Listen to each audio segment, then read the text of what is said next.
electric vehicles are a driving force behind today's green energy revolution, leading the charge as we work to build a more sustainable future. While conventional gas-powered vehicles increase greenhouse gases by producing more than 19 pounds of carbon dioxide for every gallon of fuel they burn, electric vehicles produce no emissions at all, and when they're charged on a power grid utilizing renewable energy, a sustainable future becomes even more attainable. With consumers becoming more eco-conscious every day, there are currently nearly 1 million EVs on the road in the United States, with sales expected to reach 8 million by 2025. This means auto manufacturers will be rolling out over the next decade, something made possible in part by copper. Copper is key to the electric vehicle revolution. Motors, batteries, inverters, wiring, they all contain copper. In fact, EVs use up to 4 times as much copper as conventional vehicles. Copper is also a critical component of the charging station infrastructure used to power EVs, with nearly 10 million charging stations expected to be in use by 2027. As the U.S. advances toward a green energy revolution, copper is powering EVs and fueling our drive to sustainability.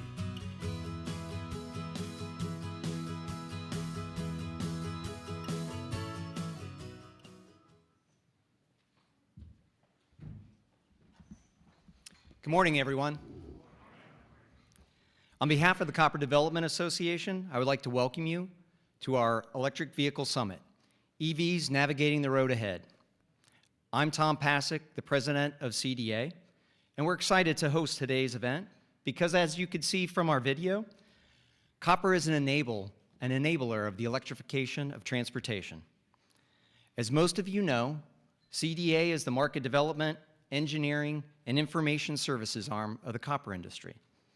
Our more than 60 members, many of whom are here today, thank you members for coming out for us, represent copper producers, as well as fabricators of copper and copper alloy products, manufacturing various products including wire, sheet, and bar. Today, we're thrilled to dive into discussions on policies and innovations that are advancing the electric vehicle market and talk about what lies ahead for clean transportation in North America and beyond. We have an amazing roster of industry experts to provide that insight for you today, and we hope that you too will lend your expertise. We encourage you to engage us on social media during the event using hashtag #CopperEnergySummit.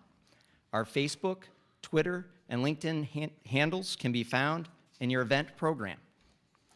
Also, at the end of each panel, we will be accepting questions from the audience, and we encourage your participation.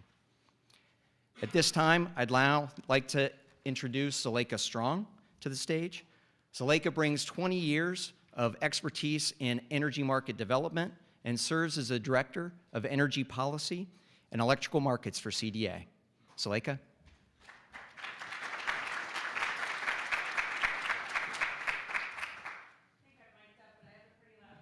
Thank you, everyone, for coming. I'm moving over because I'd like to have our panelists join me. As Tom discussed, we have an exciting agenda, 2 great panels, one discussing the policies and innovations, policies that are going to drive some of these innovations, and talk about some of the experiences that some of our panelists have, and really kind of how the private and public sector are working together to initiate this growth. So without further delay, I'd like to invite our first set of panelists up on stage. Please come and join me.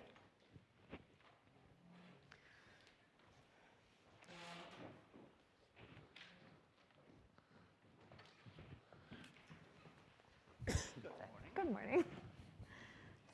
So I think we've got, do we have one extra chair? I think we've got, no? Good. All right, well, I'd like to first off say thank you to our panelists on both panels for providing their time and expertise to come and speak to you all. And I know that they're the very strong driving force of what got everyone in this room.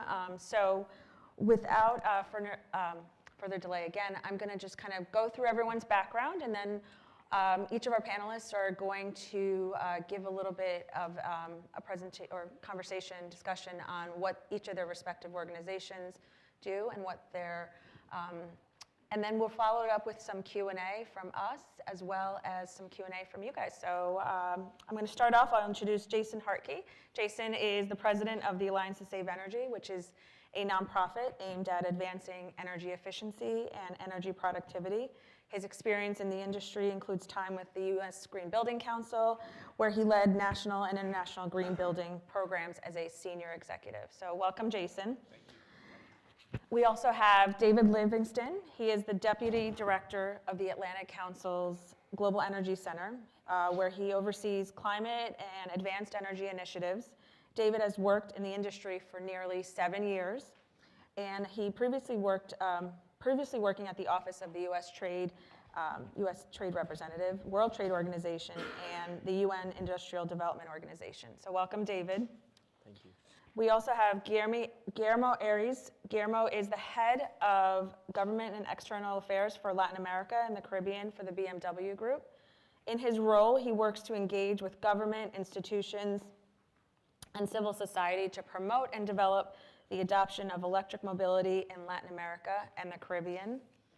Welcome, Guillermo. Thank you. And we also have Amanda Best. She is a senior commission advisor at the Maryland Public Service Commission. Amanda works on energy efficiency, renewable energy, nuclear energy, and electric vehicle initiatives. She's also a member of the staff subcommittee on nuclear issues for the National Association of Regulatory Utility Commissioners. And to round off our panel, before we start the presentations, is David Terry. David is the Executive Director of the National Association of State Energy Officials, with 25 years of experience working on a range of issues for organizations like the National Academy of Sciences, the Association of State Energy Research Institutions, the Energy Foundation, and he currently works to lead NACIO's programs in support of the nation's 56 governor-designated state and territory energy directors and their offices. So welcome, David. So now, thank you all for being here. I'd like to start by having each of our panelists spend about 3 to 5 minutes sharing about the work that they do in their current role and what exciting things that they have going on within their organization. So we'll start off with you, Jason. Well, Zuleika, first off, thank you so much. I want to thank CDA, not just for hosting this event, but also for their leadership in this area and advancing cleaner vehicles and the transportation transformation that we need. I have the pleasure of running a nonprofit organization that's been around since 1977, so we're 40 plus years young. And we are what our name is. We're really championing energy efficiency, particularly at the national level via national policies. And we've been part of just about every major energy bill and piece of legislation since 1977. We did a lot of work in the early years on transportation, and it kind of waned, and we started doing more traditional efficiency work, but until recently. Last year, we launched a really exciting transportation initiative called 50 by 50, where we are focused on reducing energy consumption in the transportation sector by 50% by 2050, thus the 50 by 50 moniker. It's a great group. It's chaired by the CEO of Audi. The CEO of National Grid is our other co-chair. It includes other great representatives like Tom from CDA, Electrify America, EEI, APTA, Southern Company, GM, CDA, CTA, NYPA. I can just list a ton of acronyms here. NRDC, Microsoft, IBEW. But we brought these folks together because we wanted to shift the paradigm of transportation, so we were institutionalizing energy efficiency as an opportunity that could help us address multiple challenges simultaneously. Just a couple quick facts on where we are and the challenges that we have. Transportation is our for an average household, is our second largest cost for the average household. We have a huge dependency on oil, transportation, right now, oil accounts for 92% of our energy use in transportation. Obviously, we all know that more vehicles are on the road. Since 1990, we've gone up about 80 million vehicles, and I think we have all battled, if we're living anywhere in this area, we've battled the congestion that results from more vehicles. And then I think there is a climate imperative here that a lot of folks are definitely focusing in on. Transportation now surpassing the electric power generation for the largest contributor to GHG emissions. So focusing on energy, the great enabler of our mobility, is a huge opportunity for us to combat all those challenges and really think through and reimagine what transportation could be. So I'm excited to be here and really appreciate the time. Thank you. Thank you, Jason. Thank you very much, Zuleika. Thank you to Copper Development Association for putting this on. It's really a pleasure to be here. As mentioned, I'm from the Atlantic Council. I'm a deputy director in our Global Energy Center. Our Global Energy Center is only about 3 or 4 years old, but the Atlantic Council harkens back to the early 1960s. It's essentially one of the post-World War II vintage institutions here in Washington, D.C., a policy think tank which at the time was very dedicated to galvanizing support and understanding around the transatlantic relationship and around a shared set of transatlantic values and principles. And in subsequent decades, as of course the global order evolved, as the global community evolved, and as the challenges of rebuilding after World War II gave way to the challenges of the Cold War, gave way to the challenges of managing and harnessing the opportunities of globalization, the Atlantic Council similarly evolved into an international affairs think tank, truly global in its scope and nature. We now have activities all around the world, from working on policy developments at the state level here in the United States to, next week I'm going to be in Istanbul actually talking about how to catalyze the electric vehicle market in Turkey and how to tie that in with some of their energy sector goals, to a major summit on energy that we do in Abu Dhabi every January at our Global Energy Forum. So it is simply to say that we're an international affairs think tank focused on galvanizing U.S. leadership on advanced energy, at least that's my role, and advanced transport, but doing that with having a global perspective in mind. And it's why I'm so excited to be having this discussion. It's why I'm so excited that we've got such a really interesting assortment of folks up here, folks who can speak very well to state level initiatives, who can help place this in an international context, who are managing global supply chains. And I think the key takeaway here is that we're at an inflection point where the economics and the technologies have evolved to the point where policy just needs to be the catalyst that drives this. And I'm excited to have that conversation on this first panel here today. Thank you. Guillermo. Hi, good morning, everyone. Thank you for the invitation. Glad to be here. I work for BMW, and I've been on this electric mobility trip for the last 7 years, promoting mobility in the region. And I'll take you from the global to the to each part of the Latin American region. We have a vision as a BMW group, which we call ACES. It's ACES, which is that our vision for the next 25 years is to have autonomous driving, connectivity for the vehicles, electrified and shared. So electric mobility is part of this vision to have less congested cities, cleaner cities, to provide a benefit for society, to have intelligent cities. So that's part of the global aspect. And we're doing the same in the region in Latin America.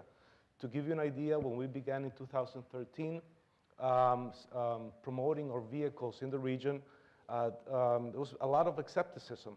Why Latin America, who's going to buy cars in the region?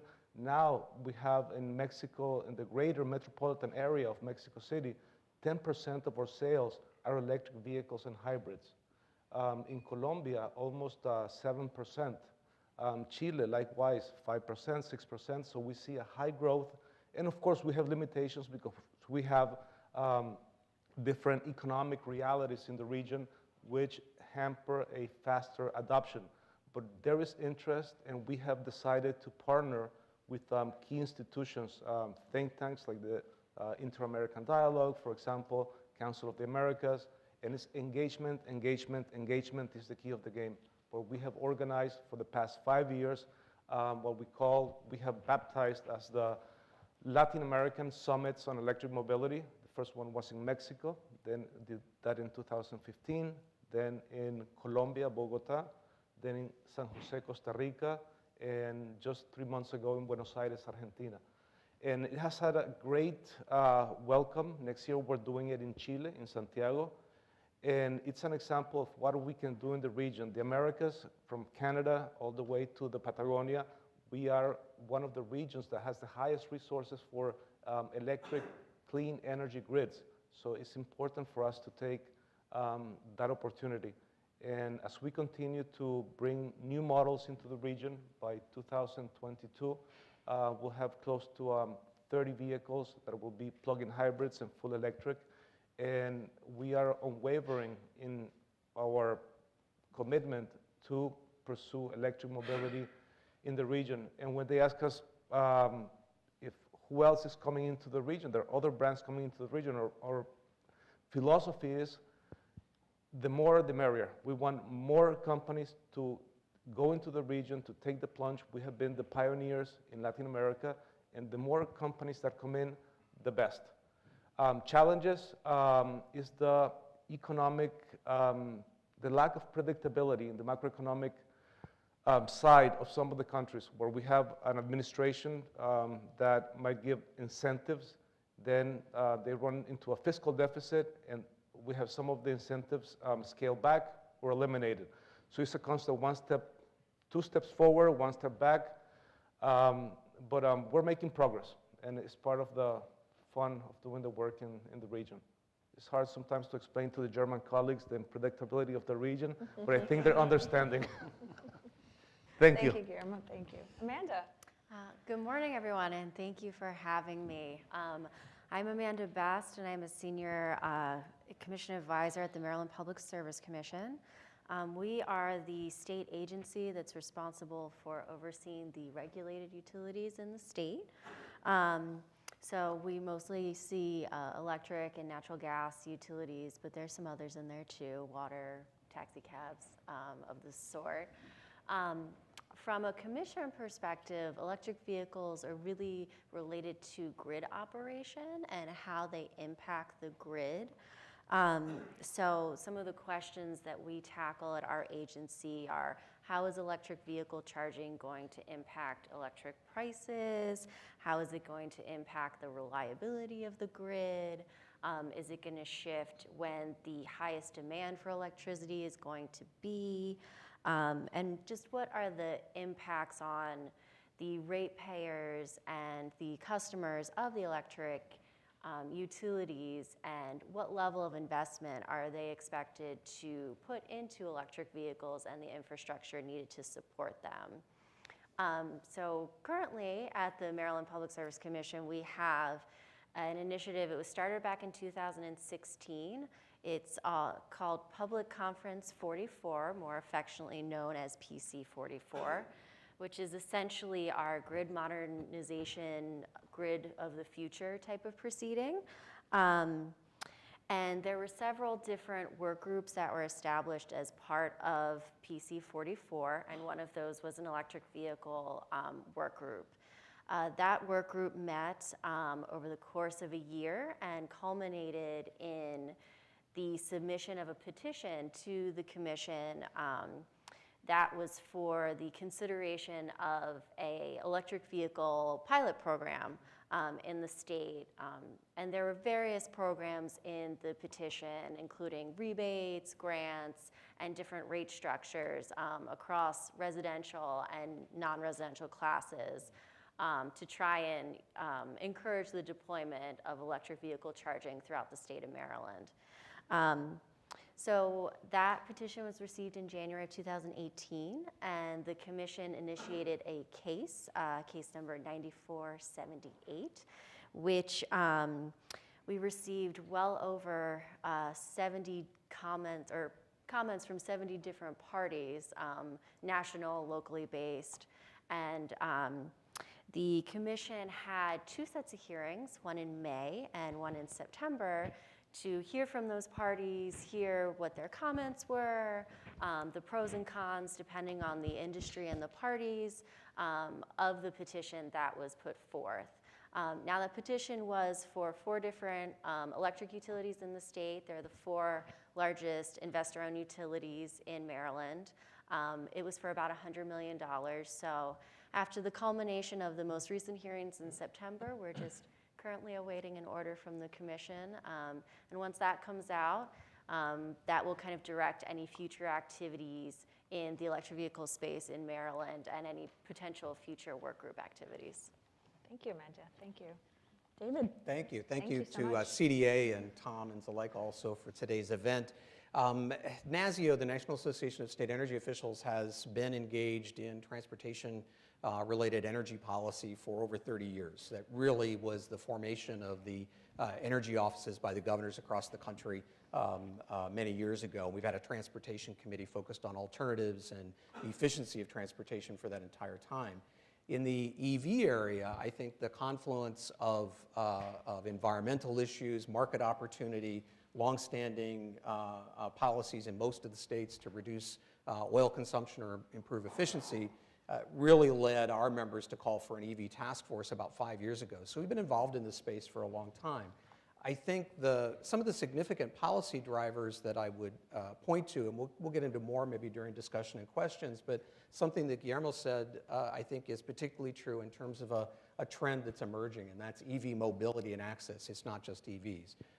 So it's access both from an equity perspective, but also to address urban, rural, variety of transportation needs.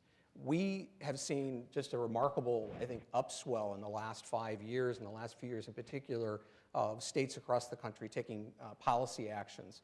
Obviously, the coastal states, we all know about the ZEV mandates, et cetera. But I think in part, it's a combination of taking action on climate, wanting to address long-term energy costs related to transportation that are moving many other states in that same direction.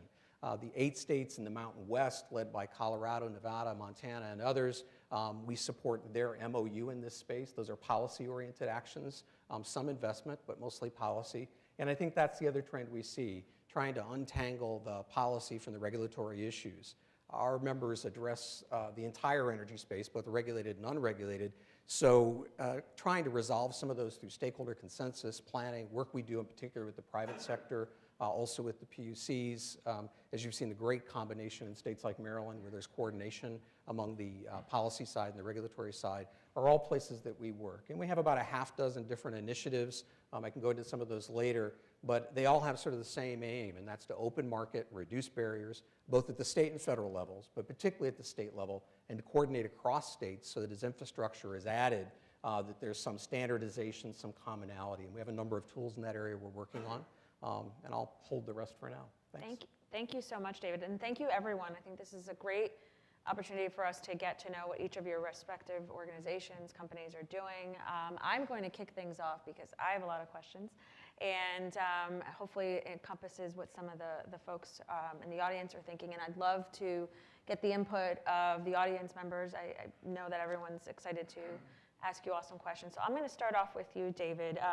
As you know, as everyone knows, we've had a big election this year, and we have 36 governors beginning new terms, many of them on their first term, and representing a changing party. So what are the more significant EV-related policy actions that you think may emerge as a result of this leadership change at the state level, including issues such as addressing integration of EV fast charging on the grid and the need to either replicate or replace the gasoline tax for electric vehicles to support road infrastructure? Good question. I think the big overarching trend that we see is, and really from every party in every region, I think increased policy activity and commitments from returning and new governors. We have 20 new governors coming in, most of whom have some sort of position on EVs that are positive or at least mobility in some way. So I'd say the overall trend following the election is certainly positive from an EV deployment perspective. The kinds of policy actions that can be taken, those that don't involve, say, state money, those are coming together quite nicely. We have a policy document that some of the states are using to work from on those, whether it's charging, standardization of charging stations, or working with the private sector and the utilities to determine locations. Those are all sort of in place trends. I think some of the newer pieces that are interesting and maybe state specific, there's discussion in Colorado now about joining the ZEV mandate states, the California ZEV process. That's the first non-coastal state to be thinking about that. I think another interesting area is around the entire integration of the grid, and that maybe comes in two parts. We see EV-specific actions, so in Nevada, consideration of demand charges. This came out of some policy actions from the governor's office. The commission is now dealing with it, but reducing demand charges, eliminating demand charges for EVs, and then reincorporating those over a period of, say, 10 years. So some of those specific EV actions in the regulated space or in the policy space I think are particularly interesting. The other trend, which is a lot muddier and more complicated, we have a NASIO neighborhood task force on grid integration, and EVs are certainly wrapped up in that. So it's looking at distribution system level planning, how EVs affect that, how storage, how renewables, how high efficiency buildings, building grid integration. So it's a long list. But EVs are a major component of that. And different states are looking at that in different ways. Maryland is certainly among those as an example, but there are others. And I think that's a longer game, but it's an important one. It's about who pays for what and when. And that's particularly relevant to this space. There are a lot of benefits. There are also costs to allocate. Some of that's a policy decision that has to be worked out on a stakeholder basis through the governor, through the legislature. And a lot of it is a very tough decisions that PUCs have to deal with once some of those decisions are made. The gasoline part, or tax part of your question, is a really important one. On the one hand, it's been relatively easy to deal with. You see user fees or flat fees in states like Virginia and Washington State in different ranges on different setups, and that's pretty straightforward. I think there's going to be debate on how to do it, but not that we're doing it, and we have models for that. For the states that have large amounts of pass-through traffic, think about here locally, going through Maryland to Pennsylvania and Ohio and the turnpikes in different parts of the country and in the West. Making sure that those vehicles that are driving through also pay their fair share, if you will, or that the gasoline tax that go to highway trust funds are made up. There are technology solutions for that. There's the glass 3/4 full that I usually am, kind of makes me want to wave my hands and say it'll be easy. It probably won't be easy, but there are technology solutions, and I think we'll work through those on a state-by-state basis. But hopefully we get to something that is as seamless as what we see on toll roads or whatever the approach is that's used. But I'm pretty confident we'll get through that. Great. But clearly there's a strong commitment to equity and people paying their fair share, I think. Thank you. Thank you for that input. I'm going to move over to our other David on the panel, and I have a question for you. How do you believe that the rise in electric vehicles will affect climate change? And can the implementation of a carbon tax positively impact the transition in transportation sector by accelerating the growth of EVs? Well, it's Climate a big change, what everyone question. loves Yeah, that's a to big talk question. But I'll kind of take it in sequence and say, so obviously, electrified transport and advanced transport have a superlative role to play in decarbonizing the American economy, in helping the U.S. meet its Paris commitments or come close to doing that. And I think, moreover, just in exercising U.S. leadership so that we have additional, coming from a Washington standpoint, so that we have additional soft power in leaning on other countries and partners to do what we would like to see them do for this whole, for the whole apparatus of addressing climate change on a global level to work as well as it can. There are a couple notes there. Number one, obviously, transport is the largest source of emissions in the U.S. now. It's overtaken the power sector, and the power sector continues to be on a downward trajectory. The U.S. has had very impressive emissions reductions over the past decade. It's been very lucky to have those. Those have been a little bit less by design than by fortune. Some of it has been by design because part of it has come from energy efficiency reductions. Mm-hmm.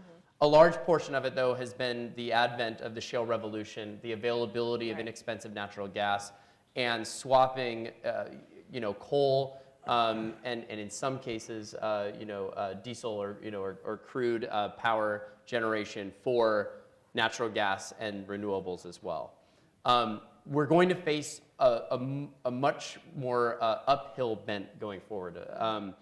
Number one, you're going to run out of coal plants to switch to natural gas plants. You've already plucked the low-hanging fruit. And then number two, I'm worried that we're going to see more, as would naturally be expected, we're going to see more competition, renewables versus gas in some markets, particularly where, look at the Excel bids in Colorado, look at some of the bids in Nevada, where you're starting to get some very competitive solar plus storage, wind plus storage bids. There's going to be a little bit more direct head-on-head competition with gas. That's probably a healthy thing. It'll make both of them better. It'll make both of them leaner. It'll make both of them, more competitive just across the U.S. And then you're also going to have, obviously, the question of what to do with America's existing nuclear fleet, and if we're going to build any nuclear going forward, be it conventional nuclear or advanced nuclear. All this means that the trajectory we've seen on emissions reductions will not be maintained if we don't tackle the transport sector, and electric vehicles are imperative to doing that. To the second part of your question, the carbon tax, clearly a carbon fee would be a useful driver of electrification of the transport sector. Although considering the current political dynamics, and I mean, just looking globally at what we saw in France, what we've seen in Australia as well, which has gotten less attention. It hasn't been on the front page, but there's also been kind of some backsliding there as well. I think it's important that this is done in a way that's going to be politically resilient over time. It will necessarily need to be bipartisan as a result, and I think it's important that we build on what is a bipartisan appetite to drive electric vehicles into the transport sector, because everyone can come at it, from their own angle. It's kind of the classic example of a bunch of the 7 blind men or 6 blind men, kind of feeling the elephant. Each one can say, this is an energy security strategy. Another one can say, this is a climate strategy. But the nice thing about electric vehicles is that you can really have a bipartisan coalition backing that. The thing which I will just wrap up by highlighting, which I think is going to be even more important that we focus on in the short term rather than carbon pricing, is going to be the potential for a major infrastructure bill coming through this Congress. It's extremely important that we look at that in a holistic manner, and we say, do electric vehicles and does electrification of transport check multiple boxes that we want to achieve? Does it put potential storage on the grid that can be household balance sheet financed or paid for, that we can then utilize as a country down the road once we're able to to kind of have some two-way use of these electric vehicles and use them as mobile batteries? Yes. Does it help reduce our reliance on oil? And does it help take us from we just became a net oil exporter, right? And can it solidify that position and strengthen that position going forward? Yes, it can do that. Can it reduce emissions? Yes. And can it help with grid resilience and grid reliability in the advent of extreme weather events, cyber events, et cetera? It can do all those things. And so what we need to do is tell that story very well heading into a debate here in Washington, D.C. about a potential infrastructure package. That's great. Thank you so much. Thank you for that feedback. I'm going to go to you next, Jason. So to achieve a reduction of energy usage, there's a focus on creating equitable solutions that provide access to the benefits of efficient vehicle markets and charging infrastructure across economic sectors, which is basically what we're seeing a lot of in the news right now, the debates. Do you think that the private enterprises will profitably build out the necessary charging infrastructure, or is there a need for government to step in and especially help in those lower income communities? Great question. And I like really where the Davids are coming from in terms of You guys are now. in terms of making sure that we have the right policy framework. And just to back up a little bit on how I view policy framework, we know there's a wave coming. And we can just watch it crash and see this EV revolution take hold in a haphazard way, or we can get behind the wheel a little bit, pardon the transportation pun, and steer this thing to, as just like David was saying, to make sure that we're hitting multiple values simultaneously. And I think that's critically important. And I think that the one thing that fights against us in this is the incrementalism of this town. David mentioned bipartisan policy solutions. Our organization is dedicated to bipartisan policy solutions. They're hard to come by. And again, often incremental. How do we think bold? How do we come up with a really bold EV charging infrastructure plan that both sides of the aisle can rally around, because it isn't just about climate change, although it has a lot to do with climate change. It isn't just about our dependency on oil. This could be the biggest economic opportunity in our country. This could be the similar to creating the interstate highway system. And we need to get to that level of, I think we need to get to that level of ambition if we are going to see the type of progress that we want and be able to hit things across the equity side, costs, accessibility. All those have to come from, I think, really big thinking and coming together and rallying people to come together. Thank you, Jason. Thank you all. I'm going to shift things over and go on the international side a little bit and direct this question to you, Guillermo, is how do you see the impact of rapid growth in international EV markets? You talked a little bit about them before. For instance, in China, Latin America, shaping the discussion within BMW on manufacturing and production strategies for EVs in the coming years.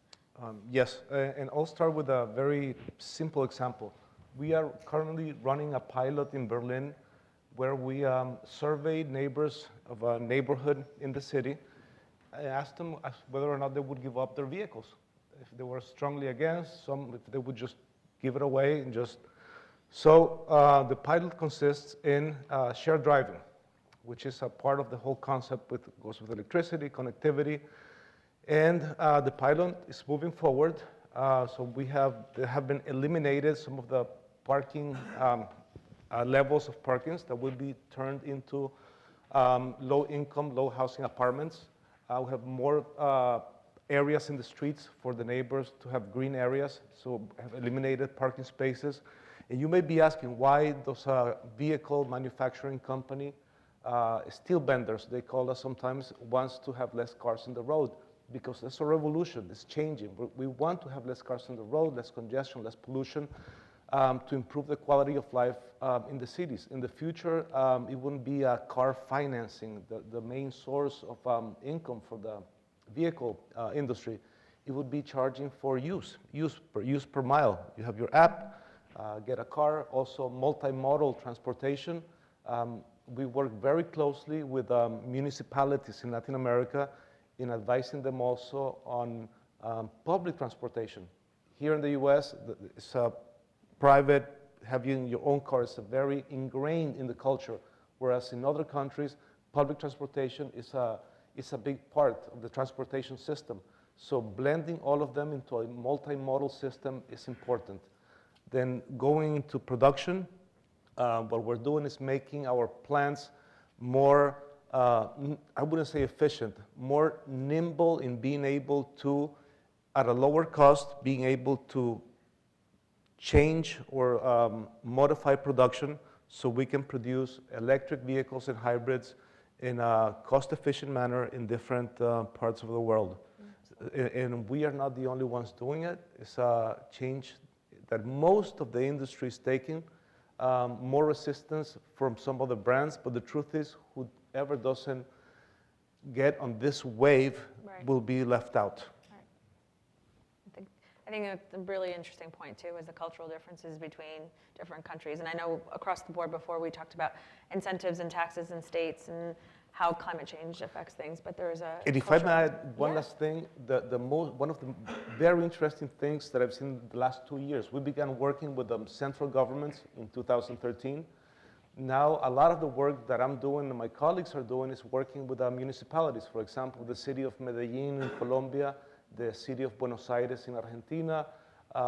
They also can pass laws within the cities that benefit and give stimulus to electric mobility. So sometimes it's faster and easier to work at the local level and have a quicker impact than having to go through getting a law passed through Congress. The example of Costa Rica, it took 2 years to get a law that was excellent to reduce carbonization, but it took 2 years. If you work with the city mayor, it's less time.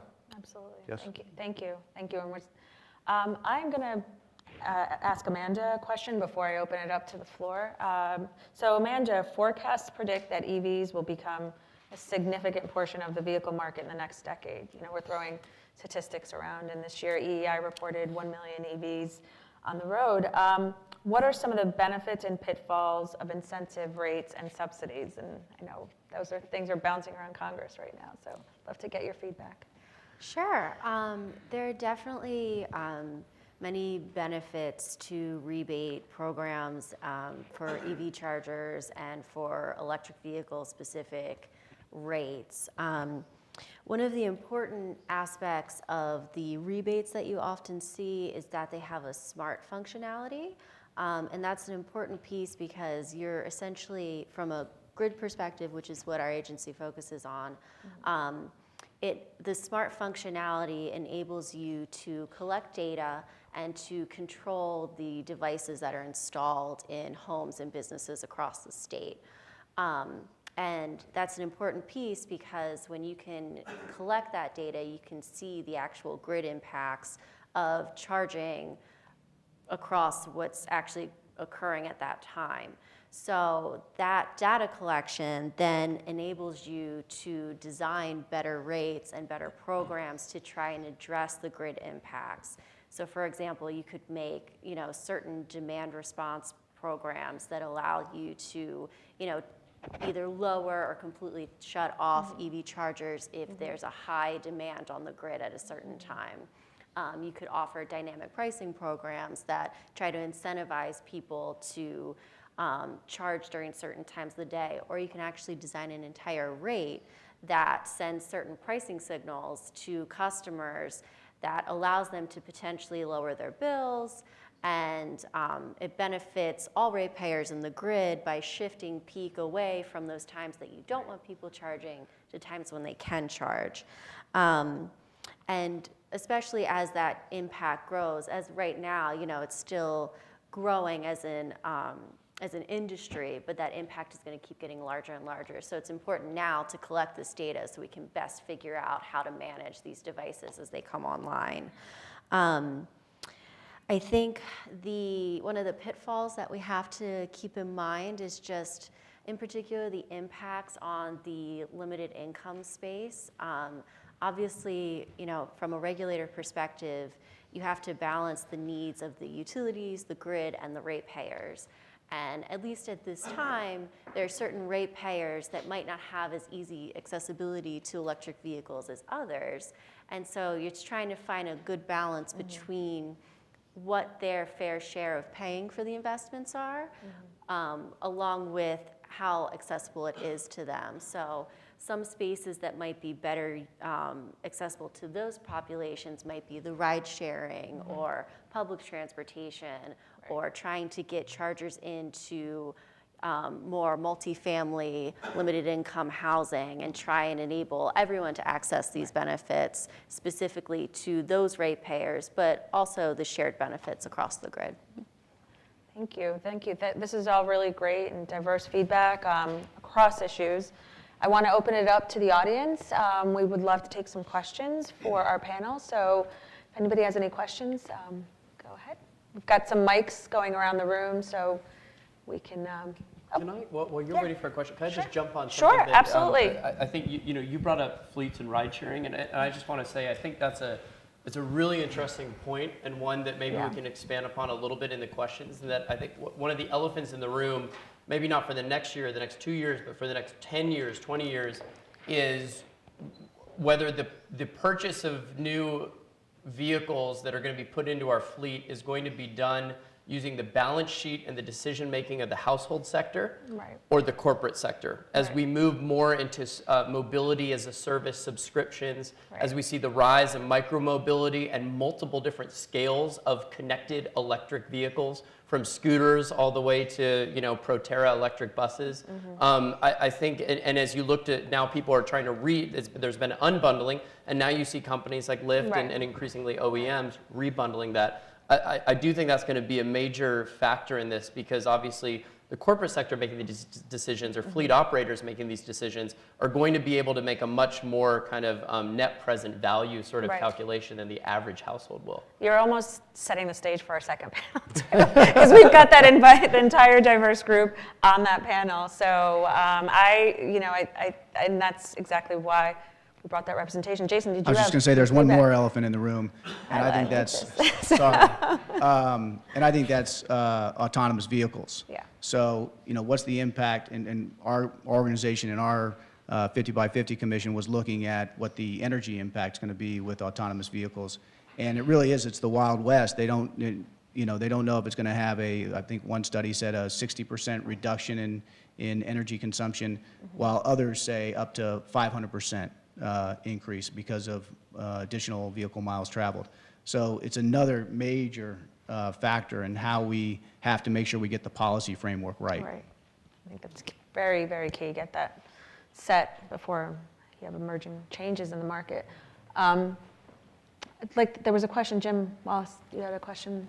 Amanda, when you looked at your 2018 kickoff program and looked at on-highway charging stations, did you find a critical time to recharge and any barriers to getting vehicles charged in a quick amount of time on the highway? So I know there was definitely some work done at looking at the highways. There's also been a lot of coordination across the state between several state agencies, not just my own, but there is some work being done with the Maryland Energy Administration. There's also an EVIC Council, which is an Electric Vehicle Infrastructure Council established in Maryland, and they're doing some work in that space, along with the Department of the Environment and Natural Resources. There's a big collaborative effort going on in Maryland.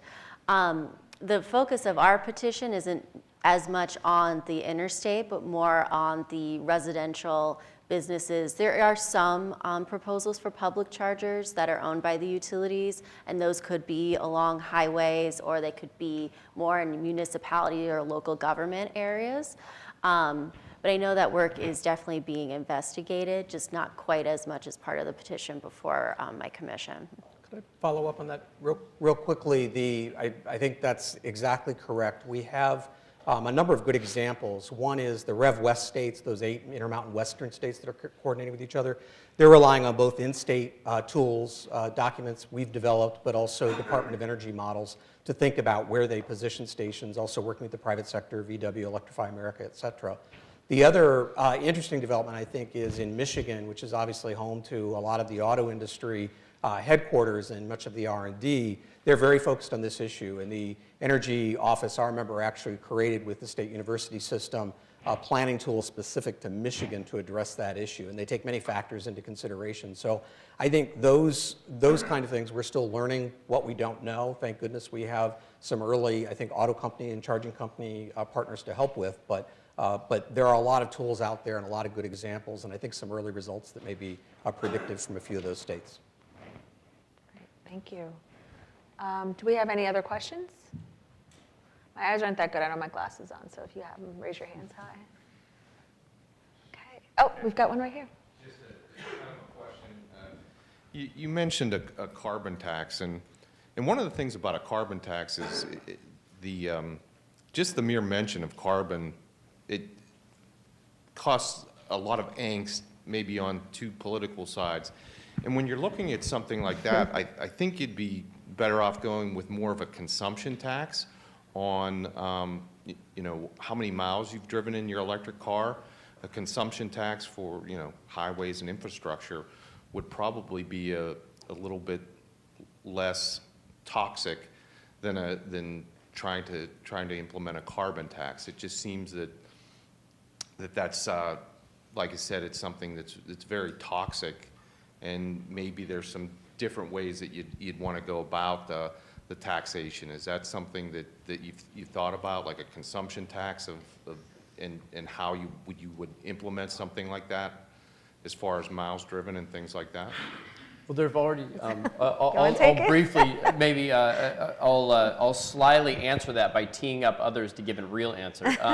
So I'll say that David could probably speak to, and he kind of mentioned it briefly in the beginning, what some states have begun doing to deal with the fact that there's less money coming into to highway trust funds, and there's less revenue from gasoline taxes as we switch to this. How do you think about how to develop a user fee which is balanced between how it falls on internal combustion engine vehicles and electric vehicles?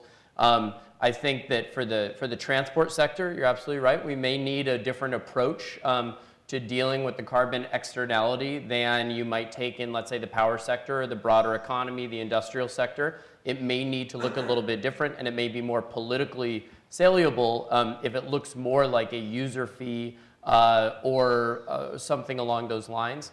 The one other policy I'll mention before allowing others to answer, which is I think this is going to be more of the leading edge rather than the kind of the whole of the U.S., but I do think that states like California, particularly with Governor Newsom coming in, you're going to start seeing what have traditionally been zero emissions vehicle policies, ZEV policies, start to look much more intently at becoming zero emissions VMT policies, right? Vehicle miles traveled. As they start to say, well, we don't really care about the sale of electric vehicles in the market so much as we, especially now that you've got your average car, which is parked for 23 hours a day in a household, or a Lyft or Uber, which is driven around 12 or 15 hours a day. What we care about is getting that 12 or 15 hours a day onto an electric drivetrain and a low carbon electric drivetrain. How do we do that? And what policy mechanism can we have? So I agree with you that I think in the short term, it's probably not going to be the kind of end-all be-all Waxman-Markey style carbon legislation. It's going to be a piecemeal approach. But let me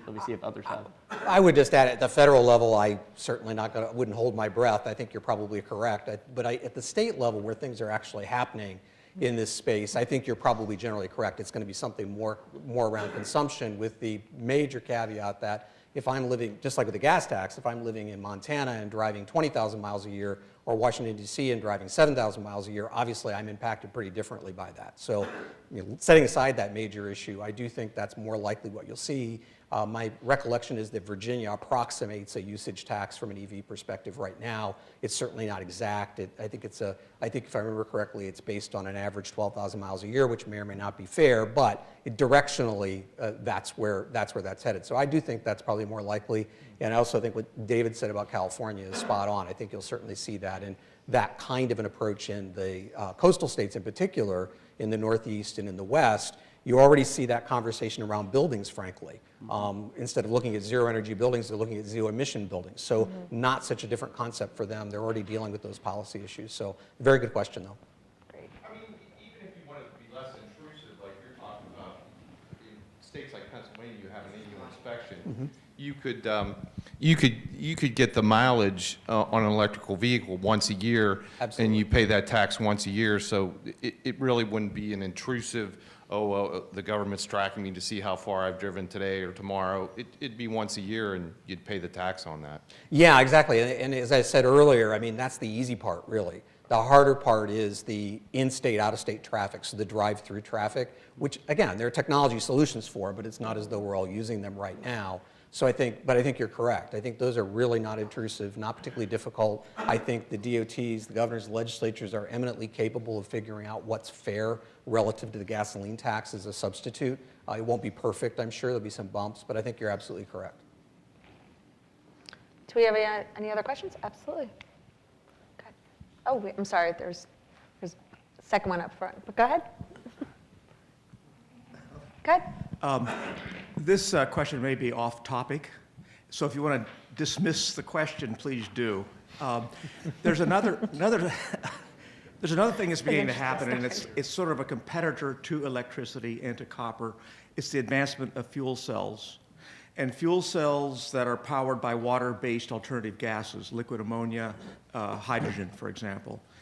Does that factor into any, when you start thinking about electric vehicles, does fuel cell vehicles begin to play into any of this as we think ahead on the corporate side about what the world holds for us? Go ahead, Guillermo. Yes, as a matter of fact, we have a joint venture with Toyota where we do joint research on hydrogen cells. And we have been working on that for the last 4 years. And we see the future as a fan of opportunities where different technologies will fit in. We're betting on electric. Nevertheless, we have to develop and think of different technologies. So yes. It's not that controversial, but we like copper. So we have a question up front. I just was wondering how important the infrastructure around publicly accessible charging stations versus charging stations in the home, how important those are to the adoption of EVs or improving the EV miles traveled. And if it's important, then what can we look for, or what's going to cause a tipping point in the deployment of publicly available charging stations? It's a great question for this panel, and one that the second panel can also probably address too, but I'll let you guys go first. Go ahead. I can say that during the hearings that we had on electric vehicles, that was a big discussion, is the perception of, driver anxiety of, am I going to be able to charge my car? And so those publicly accessible chargers are important because it does give people the peace of mind that I'm still going to have somewhere to charge and I'm not going to run out of battery and I'm going to be able to make it home. At least from the regulator perspective, it's trying to balance who actually pays for those public chargers. Is it sort of is it all ratepayer based? Is it all, or is it some sort of compromise between ratepayer and other funds? And I think that's more of the perspective, at least from a state regulator industry, is where that balance is. Where the money, right. Yeah. And one addition to that, I think for our members, it's a complicated question, of course. There's a lot of focus on interstates and such, but from an urban or more suburban area perspective, we'd say our members are evolving toward focusing more on either relying on workplace charging, but then for low-income communities or multifamily developments, straddling that line between some kind of public subsidy where it might be needed and some kind of private sector arrangement or code arrangement or standard-related arrangement for some multifamily that's market rate. Mm-hmm. And those are places that I think are being thought through, some good progress in California, a number of other states on that topic. But I think it's the nuance in there that's beginning to actually produce some results around the urban and suburban areas, and not just access for low income, but for multifamily. So you see kind of building standards and building energy codes colliding in a good way with some of the building and EV related charging infrastructure questions. Just in terms, it's a classic chicken and the egg question, right? That's everybody asked that similar question. And when you look at the projections for EVs, like what was in the video, 8 million being sold by 2025, right? Mm-hmm. And I've seen higher projections. I don't think we're doing enough on the infrastructure side to keep up with that rising demand. That's kind of where I see it. So I think it's an all of the above. I think you need to have a national, state, and local action plan. Obviously, you need to do everything you can to unlock private sector investment. But that should be a partnership, that should be a collaboration, and it really is an all of the above answer from my perspective.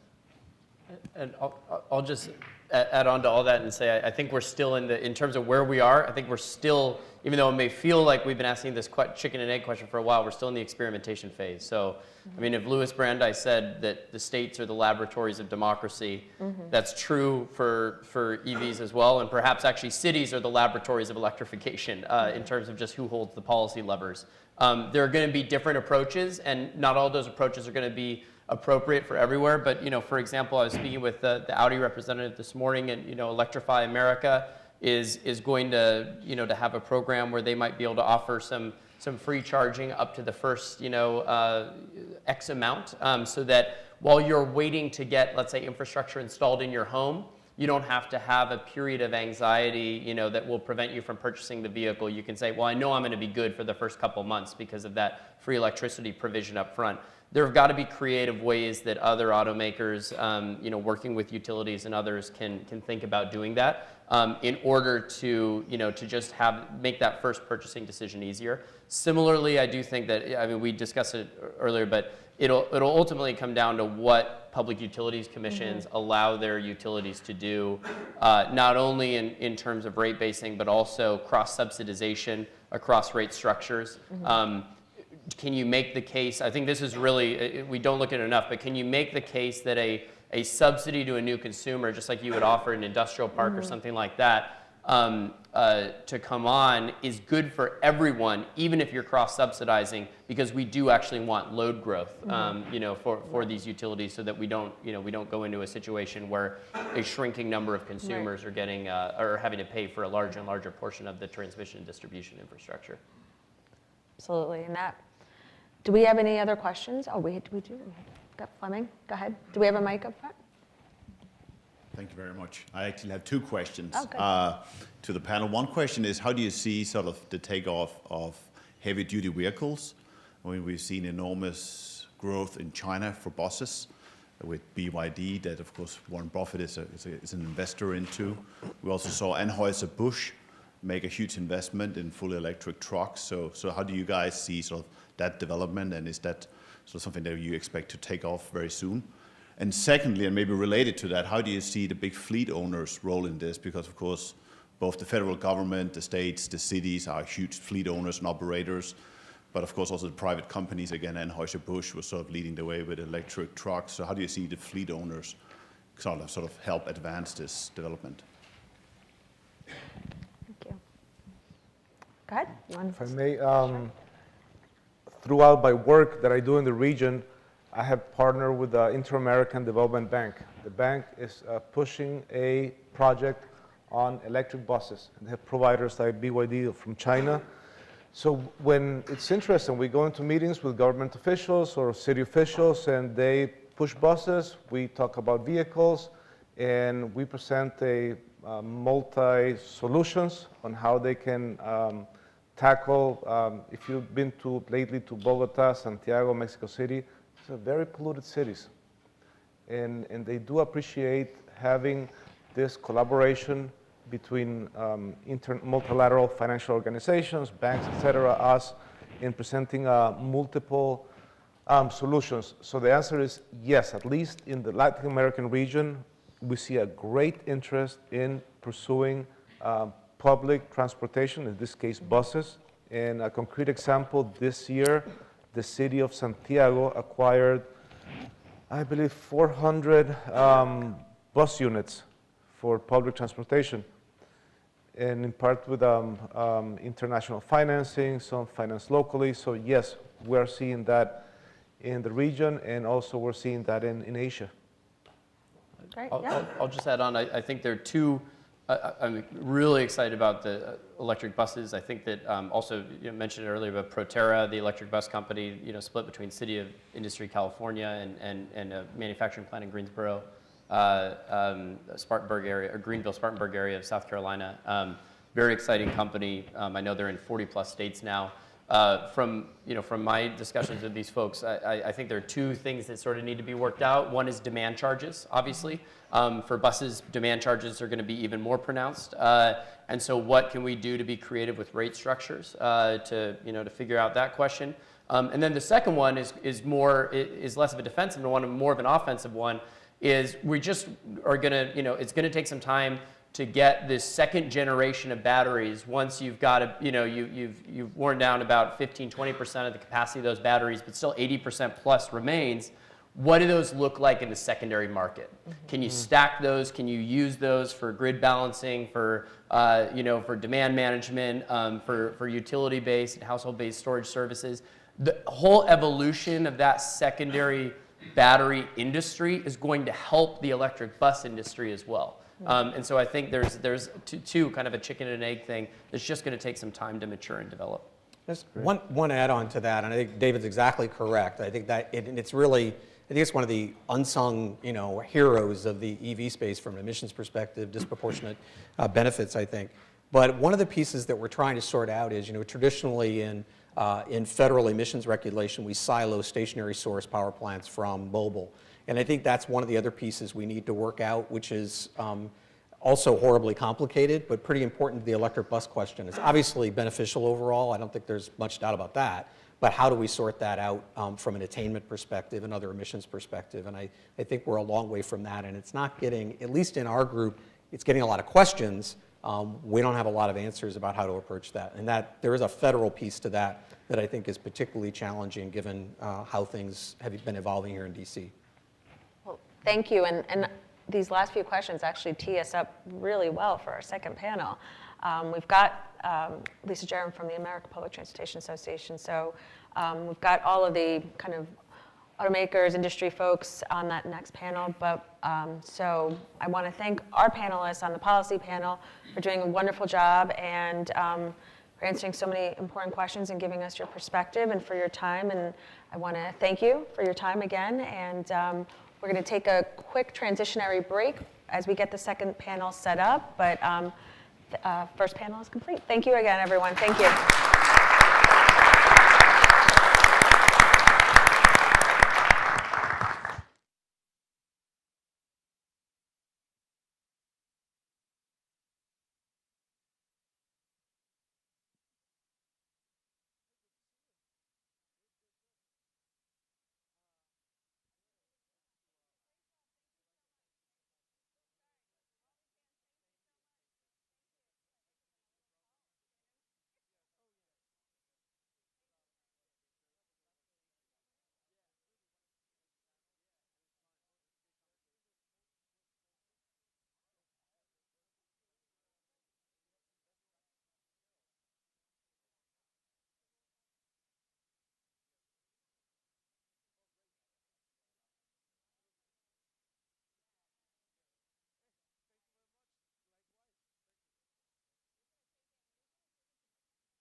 Electric vehicles are a driving force behind today's green energy revolution, leading the charge as we work to build a more sustainable future.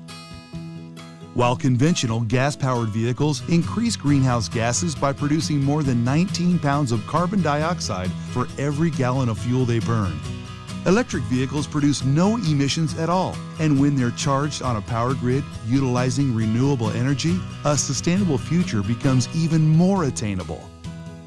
With consumers becoming more eco-conscious every day, there are currently nearly 1 million EVs on the road in the United States, with sales expected to reach 8 million by 2025.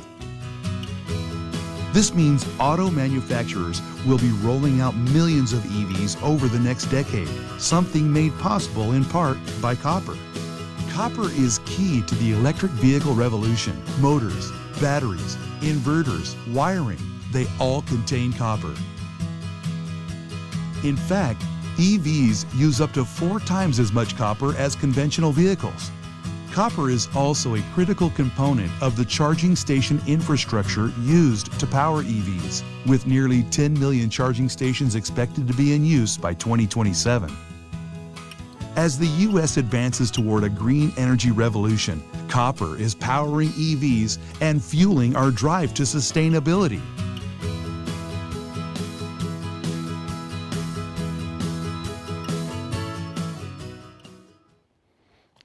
Good morning again. Thanks for coming back.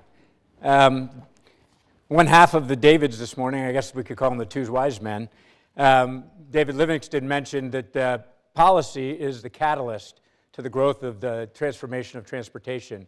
And if you all remember back to your chemistry high school days, probably with Payne, a catalyst is something you add to an equation or to a chemical reaction to make it speed up, right? And the equation we're dealing with here today is very simple. Vehicles plus infrastructure, plus policy, changes consumer use and affects a number of outlying things. Greenhouse gas emissions, decarbonization, better asset utilization of vehicles. So what we're going to do is this panel is look at another piece of that equation, and that's the infrastructure and the vehicle side. I'm Andy Coretta, Vice President of Market Development for Copper Development Association.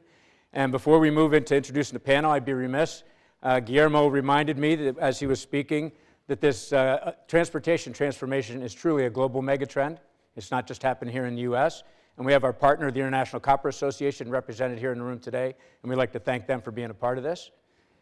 So now I'm going to move on and introduce our esteemed panel of speakers. They represent a great cross-section of the vehicle and infrastructure and some policy side of the business.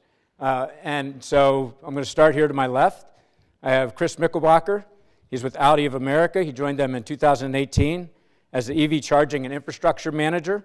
He's responsible for developing and managing electrical vehicle charging equipment and the supporting infrastructure. Previously, he served as technical advisor to the U.S. Department of Energy. Next to him is Steve Griffith. Raise your hands.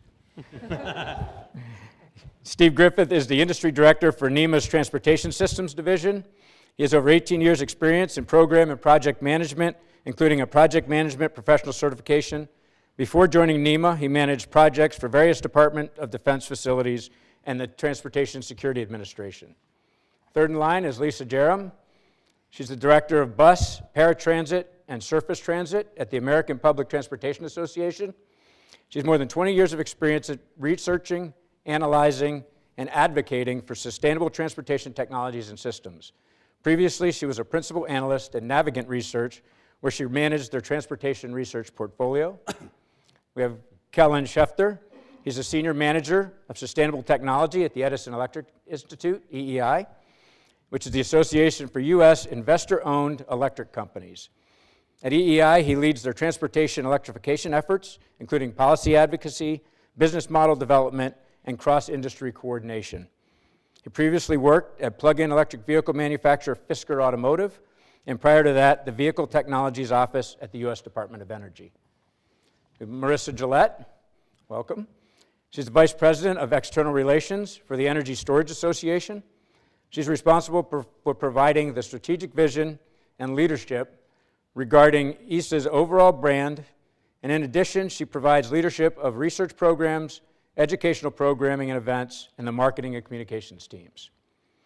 We have Darren Epps. Darren's the product development specialist at Southern Company, where he works to develop innovative products and services to develop the market and accelerate the transition to electric mobility. And then last but not least, down on the end, we have Wayne Killen. He's the Director of Charging Infrastructure, Planning, and Operations at Electrify America, a new LLC within the Volkswagen Group. Wayne leads strategic planning and business development for charging infrastructure, and previously he was an electric vehicle architect for Audi of America.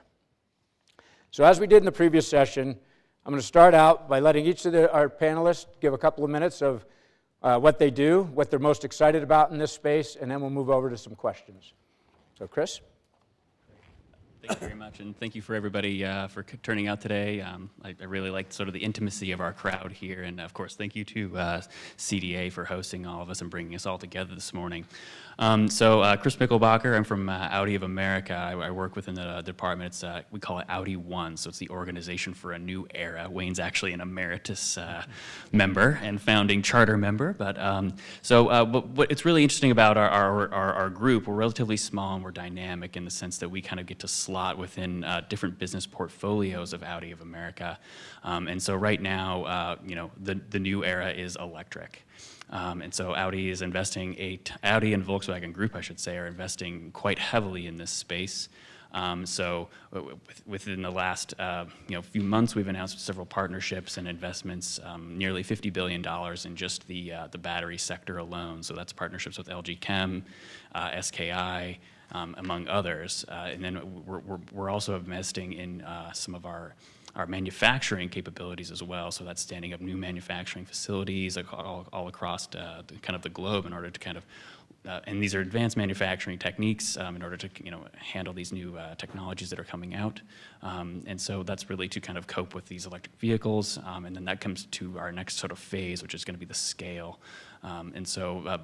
By, I think, 2025, Volkswagen Group will have upwards of 80 different models of electric vehicles, and that should make up more than 30% of our by volume sales. So we're really pushing the electric revolution. We want to be a part of it. And I think that really kind of comes into, that's reflective of all the projections and trends that we're seeing. So if you look at Bloomberg New Energy Finance, they've got this really great chart that's looking at sort of when electric, cost parity is going to happen and when we're going to start to see, mass, adoption. And of course, the video has 8 million vehicles on the road by 2025. And those trends are starting to get more and more and more aggressive. So it used to be 2050, and now we're seeing things, as close as 2040, and we might even see that scale adjust even to be more aggressive. And I think some really interesting piece of news to kind of further get us explain why Volkswagen and why Audi is really jumping into this. We recently announced that we're under development for our last internal combustion engine. So that engine is under development now. It'll be launched in the first vehicles in 2026.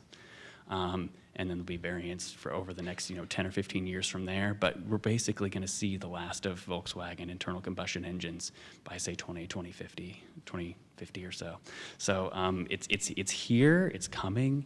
I know that seems like a long way away, but when you really put that into that context, it's pretty remarkable.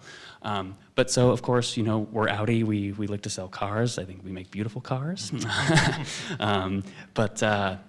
We recently announced a launch. It's our first all-electric vehicle. It's called the e-tron. It's a SUV, 5-passenger, 4,000 pounds of towing, which is actually quite rare in a BEV. It's off-road capable, air suspension, all these things. That's the first vehicle that will really be coming to market for us. That's going to be in April of next year. By the end of 2019, we'll have another vehicle coming out. It's the Sportback. It's a slope-back version. Have similar performance. When that vehicle launches, it'll actually have the fastest charging available on the market of 150 kilowatts, which is important as we look down the road to our colleagues at Electrify America, and they're helping us kind of get that infrastructure involved. And then, of course, if you're following the, the automotive sector like I do because I live and breathe it, we announced the e-tron GT. So that's a saloon four-door sedan, I guess, which should be very, very high performance. It's very sleek. It's very provocative. But it's going to continue to. These are our flagship vehicles, and these will continue to evolve. And as we get into more adoption, we'll have vehicles for every class, every price range, so forth. That really kind of brings me into what we're doing now. So I have a lot to do with the EV readiness campaign, getting our dealers ready to service these vehicles, making sure they have the right infrastructure. We're future-proofing so that we're not having to continually make these investments. And I think some really kind of heavy-hitting partnerships that we've engaged in just for our first vehicle, the e-tron, would be first Amazon Home Services. So this is a partnership with, of course, Amazon in order to get your home charging solution. And basically what you're able to do, you're going on Amazon's website, and just like you would buy makeup or what have you on Amazon, you can buy your home charging solution. And so they have partnered with electricians all around the country that are certified. They know the ins and outs of that specific municipality's requirements with respect to permits or drawings, everything like that. So you're going to get that infrastructure in. You can get that before you get your car.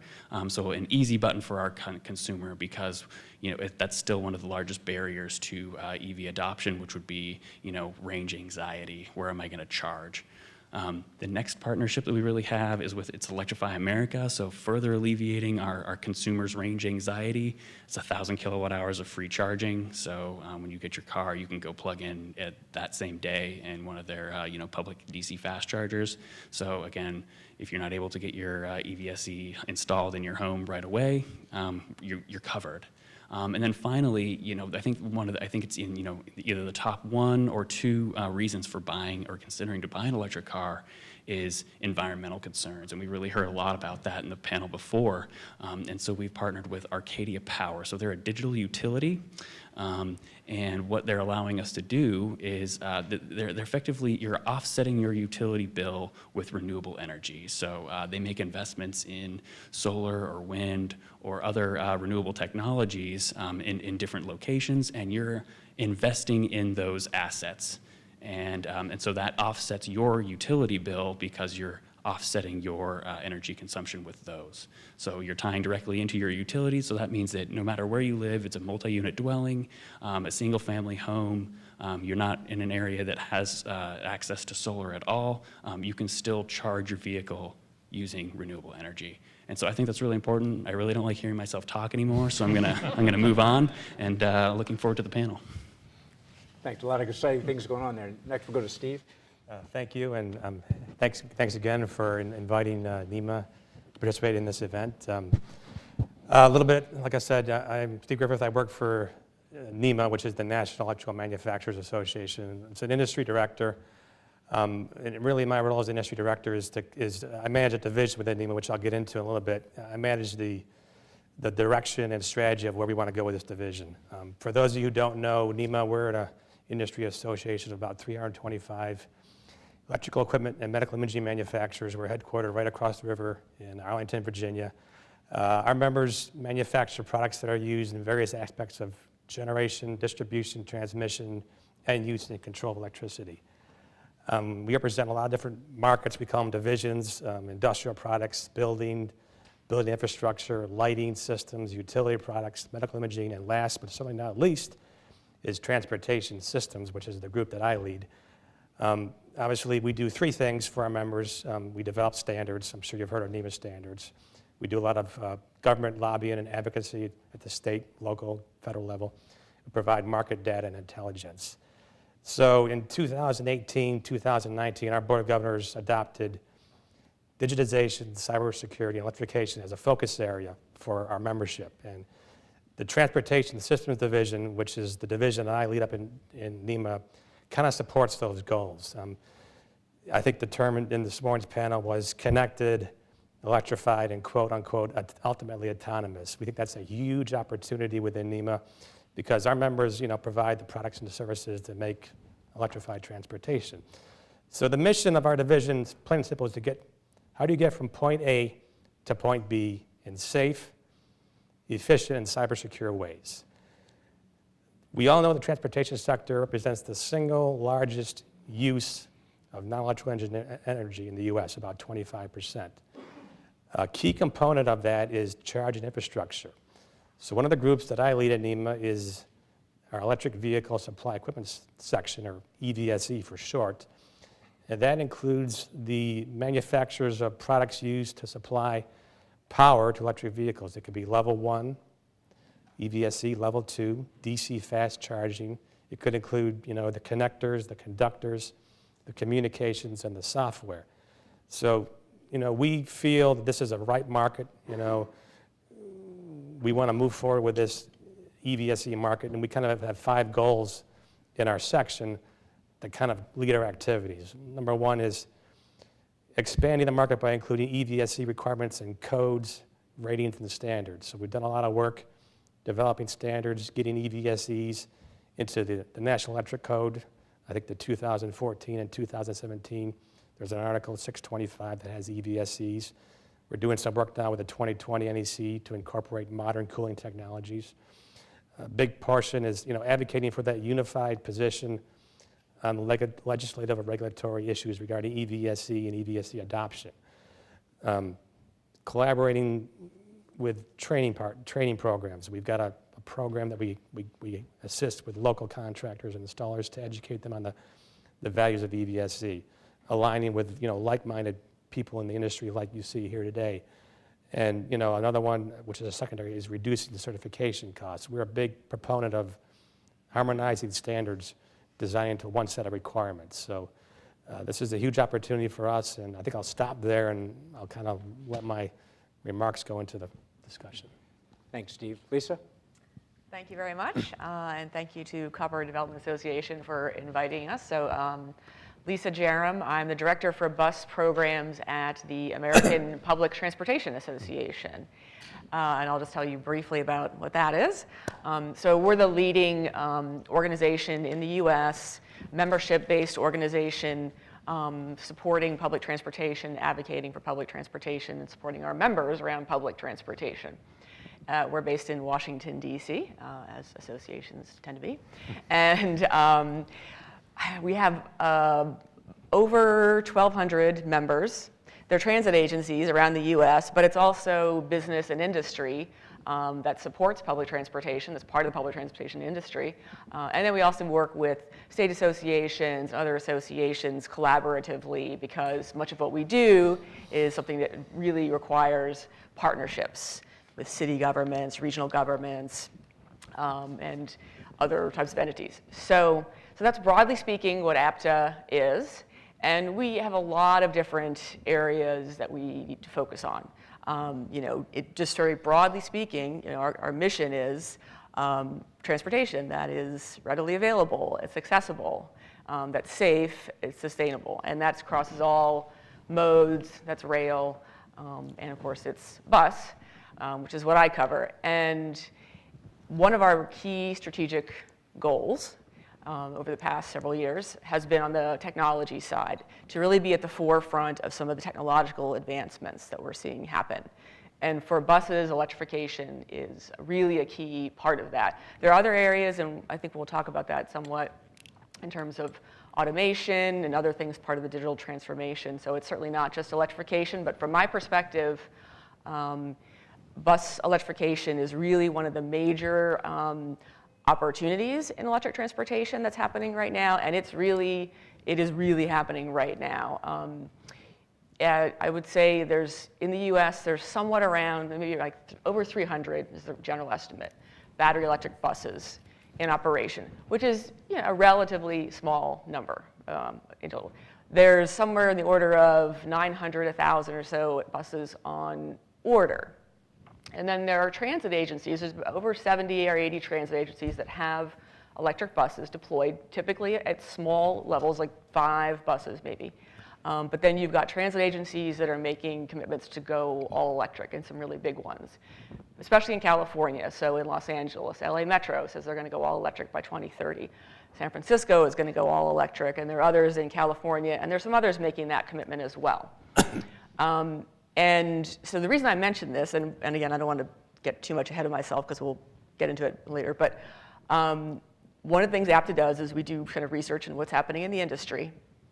If you track the bus fleet in the US, total bus fleet from 10 years ago, roughly, it was mostly diesel. I'd say it was somewhere in the order of 90% diesel buses. As of 2017, the bus fleet in the US is 50%, a little over 50% actually, is alternative fuel or hybrid electric. That's a very massive transition to make.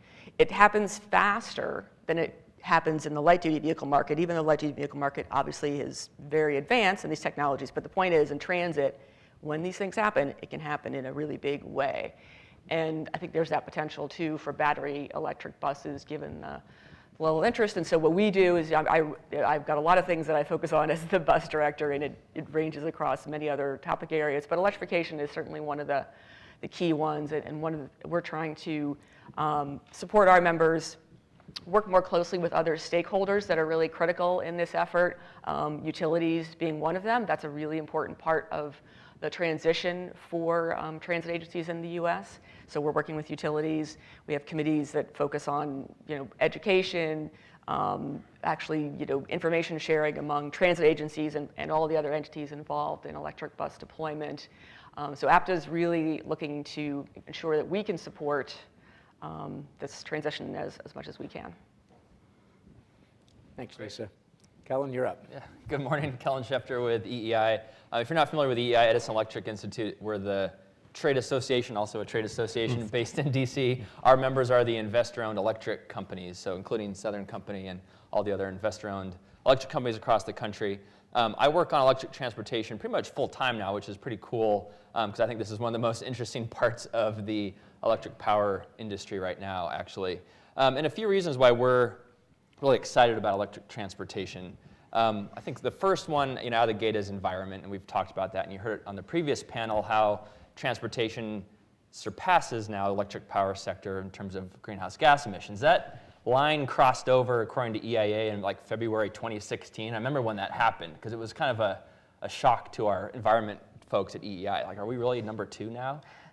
So I think that was a big moment because, well, one, we're happy to sort of share the spotlight, I guess, in terms of carbon emissions in the country, but also I think it illustrates how our sector can be part of the solution. So we're really proud that since 2005, the power sector has reduced greenhouse gas emissions by about 28%. You compare that to other sectors, you don't kind of see that progress, and we think that will continue.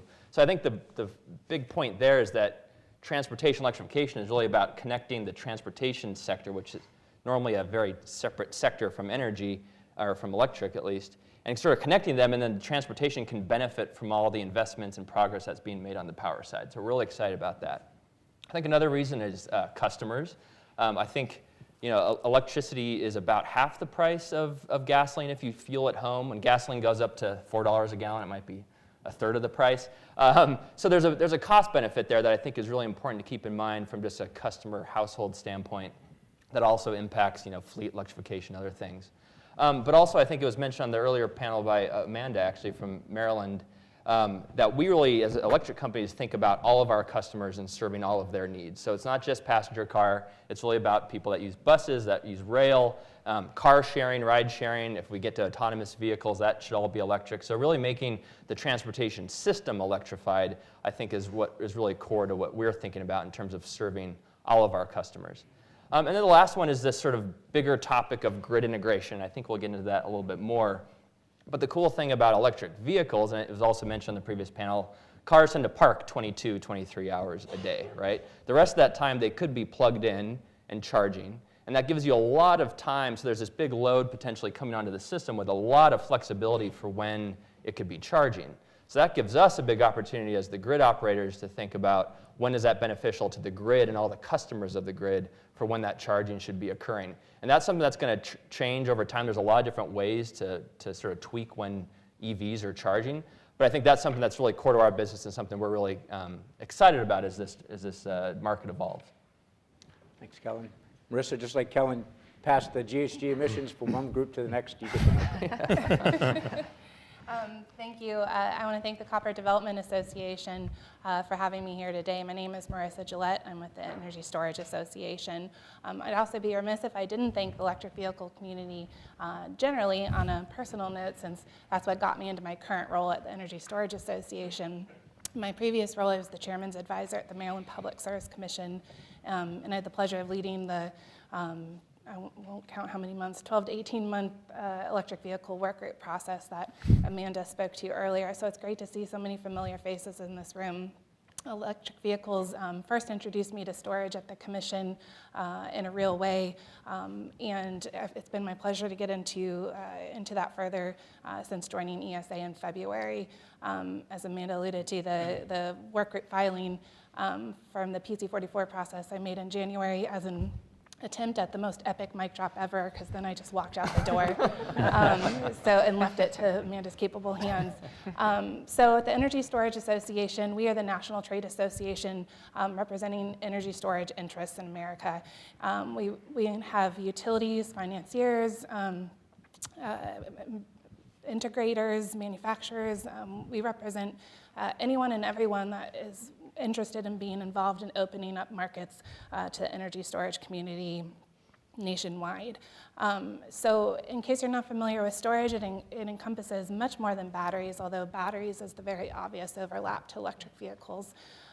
Storage at its core represents the decoupling of usage and generation. And so that can include pumped hydro, which has been around for decades, compressed air, flywheels, thermal, and of course, electric storage like batteries. So when I came to the Energy Storage Association in February, we traditionally represented stationary storage interests, and that's still going to be our bread and butter. We've recently, however, announced our intentions to stick our toes in the water of electric vehicles and transportation electrification generally, with the announcement of Julie Blunden with EVgo as a board of director member this past May. So we're still feeling out our role in the sector generally. There are many associations, many of those represented on stage here and on the previous panel, who are very capable in leading the way on electric vehicles. But storage definitely has a play here, right? It has its play in the more traditional stationary sense, whether it's the pairing of electric storage with a DC fast charger behind the meter, for example, to alleviate demand charges, which we've heard a little bit about as being potentially a major barrier to the widespread deployment of electric vehicle infrastructure moving forward. It also has plays in the less obvious sense. Can the electric vehicle infrastructure, the charging mechanism itself, be thought of as storage? Maybe. There's vehicle to grid. The car itself could be considered storage. So we're dipping our toe into figuring out what the play is here. We have a lot of overlap in terms of membership that's involved in the stationary storage sense, and those that want to be involved in the electric vehicle industry as well. So what we're up to in the electric vehicle space has yet to be determined fully, and we look forward to launching that strategy fully in 2019. But what we do know is that the storage industry is moving rapidly towards deploying 35 gigawatts of new energy storage by 2025. And electric vehicles is certainly going to be an aspect of that. With 35 gigawatts of new energy storage by 2025 comes lots of consumer benefits, many of which have been talked about so far already. Today, storage employs 90,000 direct employees in the United States, and that could add an additional 167,000 direct employees by 2025 if our vision's realized. So I look forward to your questions and answering questions about the overlap between storage and electric vehicles moving forward. I'll have to defer the PC44 questions as much as I would enjoy speaking about those. So thank you. Good morning. My name is Darren Epps, and I head up our electric transportation efforts from the Southern Company Energy Innovation Center. So Southern Company is a large energy company based in Atlanta. On the electric side, our core business, we are the parent company of Georgia Power Alabama Power, Mississippi Power, and Gulf Power in Florida. The Innovation Center was created about 3 years ago to sort of look at the future of energy. As our CEO, Tom Fanning, often says, well, what got us through the first 100 years in the utility business is not going to work for the next 100 years. So they sort of spun us off into a separate area in Atlanta. We get to wear jeans to work a lot of times, so that's nice. And really sort of think strategically about the future of energy. And a big part of that, obviously, is electric mobility. We have been involved in that space. That's not new to us since the 90s. So we think about electric mobility in 3 ways. One, we've been around for a long time, is the non-road market. So a great example is Port of Savannah. Big, giant ship-to-shore cranes are electrified there. Across our territory, forklifts are electrified. So that is electric transportation to us as well. Secondly, has been getting the charging infrastructure out. So starting in 2014, Georgia Power installed, on its own dime, 37 fast charging stations across the state to support what was then a very new market as the electric vehicles started coming on the market to help support that. Also, we were, I think, top 3, top 5 in workplace charging. So we offer rebates to workplaces to install electric vehicle charging. We also offer them to home as well. So getting that. And the third one is sort of new and sort of what I've been focused on. And that is, and Amanda's getting so many call-outs up here. Well, Amanda said, making this work for everyone. So right now, we get dinged sometimes in conversations with legislators and regulators on this is a rich man's technology. And while we do love the rich Tesla owner, we do want to make this work for all of our customers. We are a utility. We serve everyone.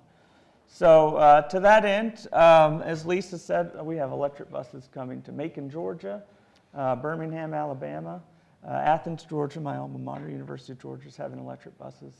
So we're excited about that. We have also, very recently, started a partnership with Lyft. So Lyft is very strategic when it comes to electric transportation and being environmentally friendly. And so the first phase of this partnership is getting more electric vehicles into rideshare platforms. It's less than 1% now in Atlanta. And how that works for all is Lyft has a mechanism called Express Drive, where you can rent a car. If you don't own a car and you want to make money driving for Lyft, or your car is too old, or your car is a 2-door car and doesn't qualify, you can rent a car for Lyft. You hit a certain amount of rides, then you really get the car for free. It helps for Lyft. It helps keep them on the Lyft platform instead of drivers driving for both, as you often see. So we have 50 Chevy Bolts coming to that program in Atlanta.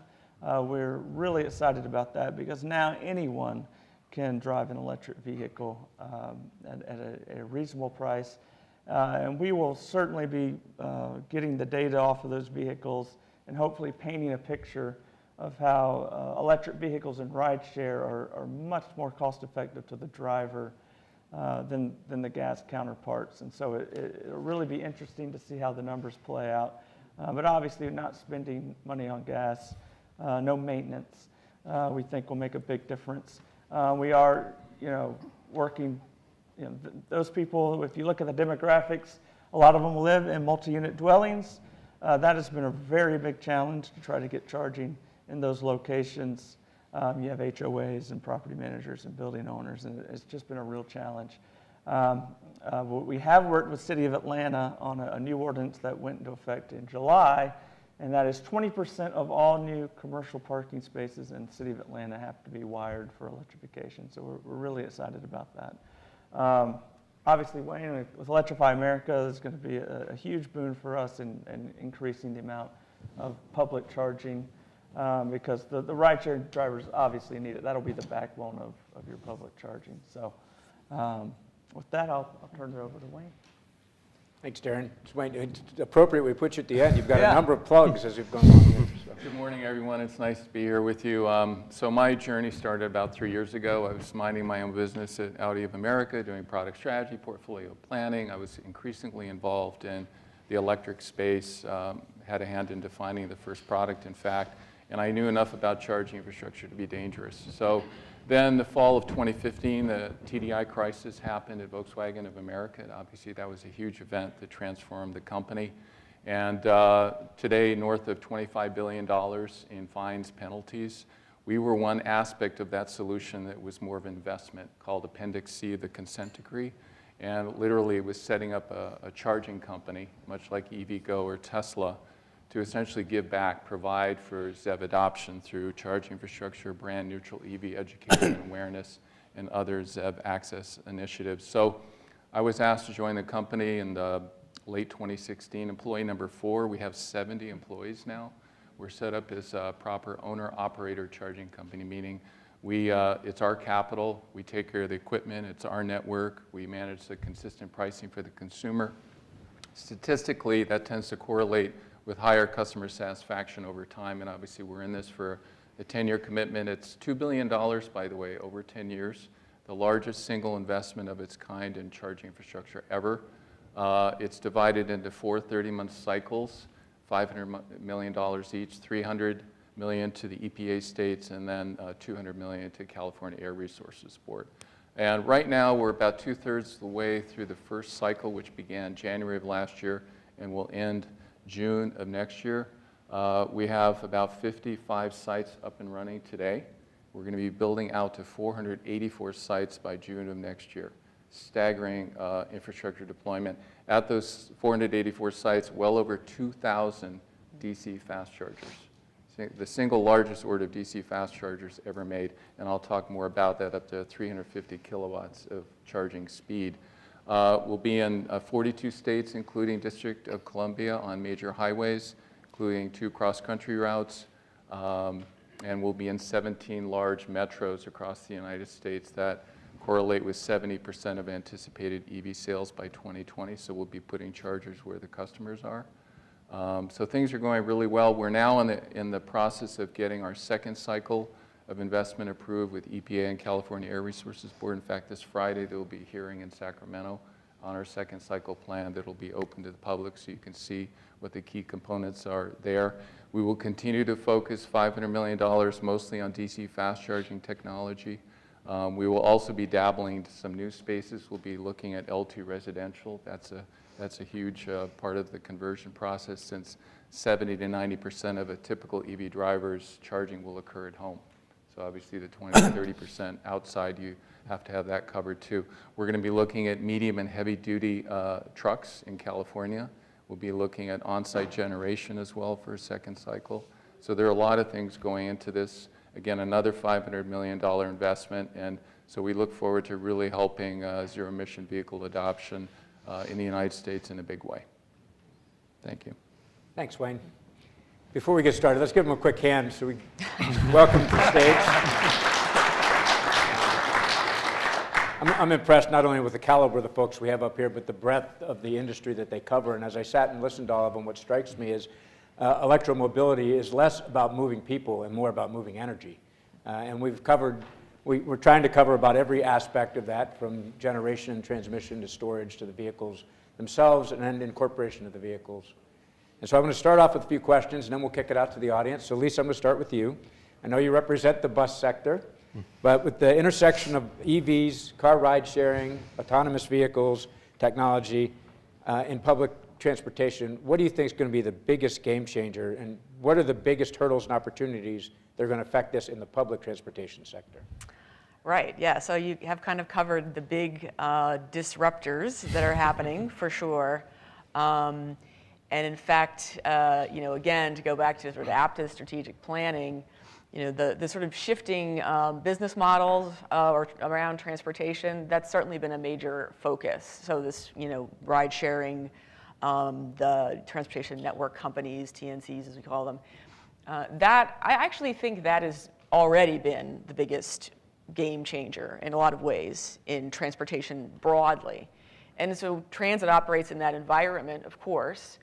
And so transit is part of that whole picture.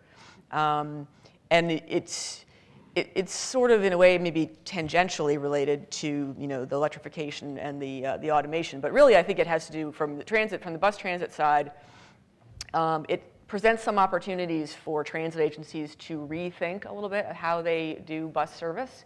So because you have some of these other options, essentially you kind of have consumers picking the best type of transportation for each type of ride they're going to take or trip they're going to take. In some cases, it is better to actually be taking, you know, an Uber or something else. The backbone of that kind of, you know, new mobility system, though, really is transit. I mean, transit fundamentally just gives you kind of the volume. And there's just certain, you know, in urban areas in particular, just the number of people that can be moved through transit systems, that really is sort of the core piece, and then you have these other things happening around it. And transit agencies are engaged with that and are actually working with TNCs, and they're doing partnerships with them to provide certain types of service, on-demand mobility service, paratransit, et cetera. But again, I think the core really for those kinds of systems is going to be transit. And from the bus transit side, electrification is absolutely, I think, you know, one of the biggest. It is sort of, you know, it's sort of corny to say it, but it is a big sort of opportunity and challenge that that you're facing in terms of bus service. And there are other things as well. But really, there's been a tremendous, I think, amount of momentum around electrification, and has really picked up noticeably over just, I don't know, the last several years. Again, in terms of the number of transit agencies that are deploying them, and the number of cities and agencies that are exploring the idea of trying to go all electric, which is a pretty, you know, massive. I mean, it's one thing to have 5 buses. It's quite another thing to scale up to having 100 buses, or in some cases, you know, 1,000 or so, depending on the size of the agency. And it's, you know, there's a lot of interest, and there's really a big push for it, but there are quite a few challenges in doing that. I don't want to go in maybe too far down that road, but I mean, for transit agencies, you know, you can't just take a bus, electric bus, and just drop it in where a diesel bus is. It doesn't really work that way. You've got to sort of, in a way, the infrastructure part is really the biggest challenge. I think that more so than the bus. The bus, we kind of know how that works. It's the infrastructure part, and that's a sort of a complex puzzle that agencies have to figure out. Where do you put the charging? Do you do it at the depot? Do you do it on route? Do you do a combination of both? Where is there the actual electrical capacity for the amount of electricity you're going to need, especially as you scale up? How do you manage charging a fleet of, say, 100 buses that have, you know, 300, 400, whatever kilowatt batteries in them, and are going to be charged overnight in a, you know, 4 to 5 hour window, at the same time that you have to do a lot of other stuff with the bus. You have to clean the bus, et cetera. So it's a very sort of complex, I think, issue for agencies to deal with. And so for that reason, I think it is really one of the biggest challenges. Agencies are embracing it. They're actually doing it.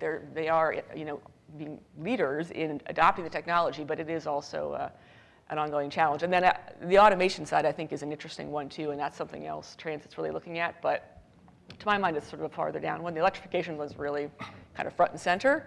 And automation is interesting and definitely intersects with electrification, probably a little bit, you know, farther down the road, I think. Thanks, Lisa.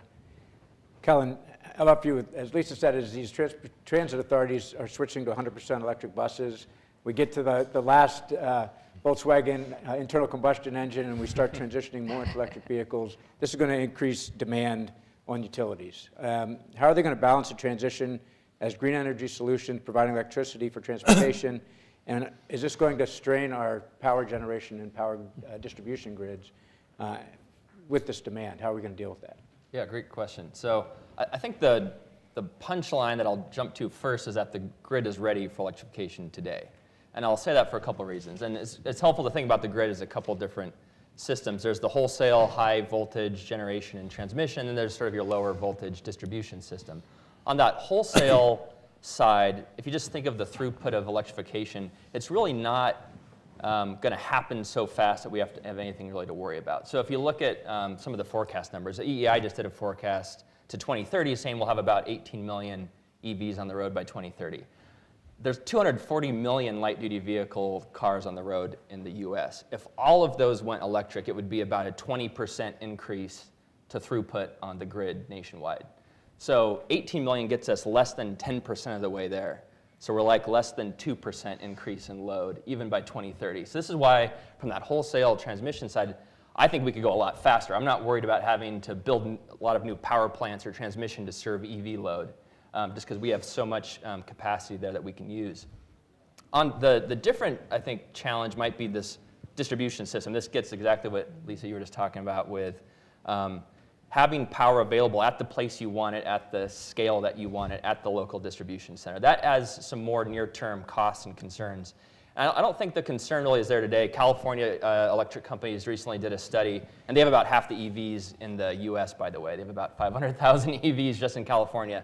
The electric companies there did a study, and less than 0.16% of those EVs at a home triggered some sort of distribution upgrade, meaning they had to replace a transformer or do a new power line upgrade or anything like that. So the impact to the grid today from the EVs on the system is very, very small. But as Lisa pointed out, when you have 1 or 2 electric buses, that can probably be managed no problem. But when you have 100 or 1,000, now we're talking quickly overwhelming the power capability of whatever that depot had there, right?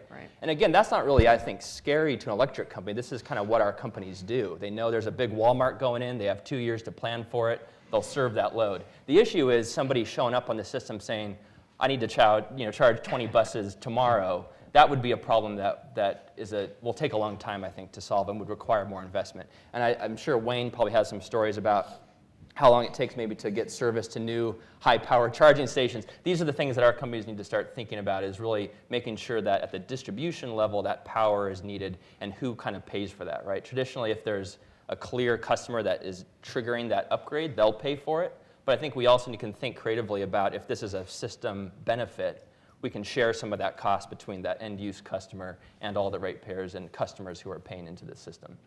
So these are kind of concerns and issues we're starting to think about. Again, wholesale, not really a concern. At this distribution level, I think we have some planning and things to get around in the near term. Okay, thanks, Colin.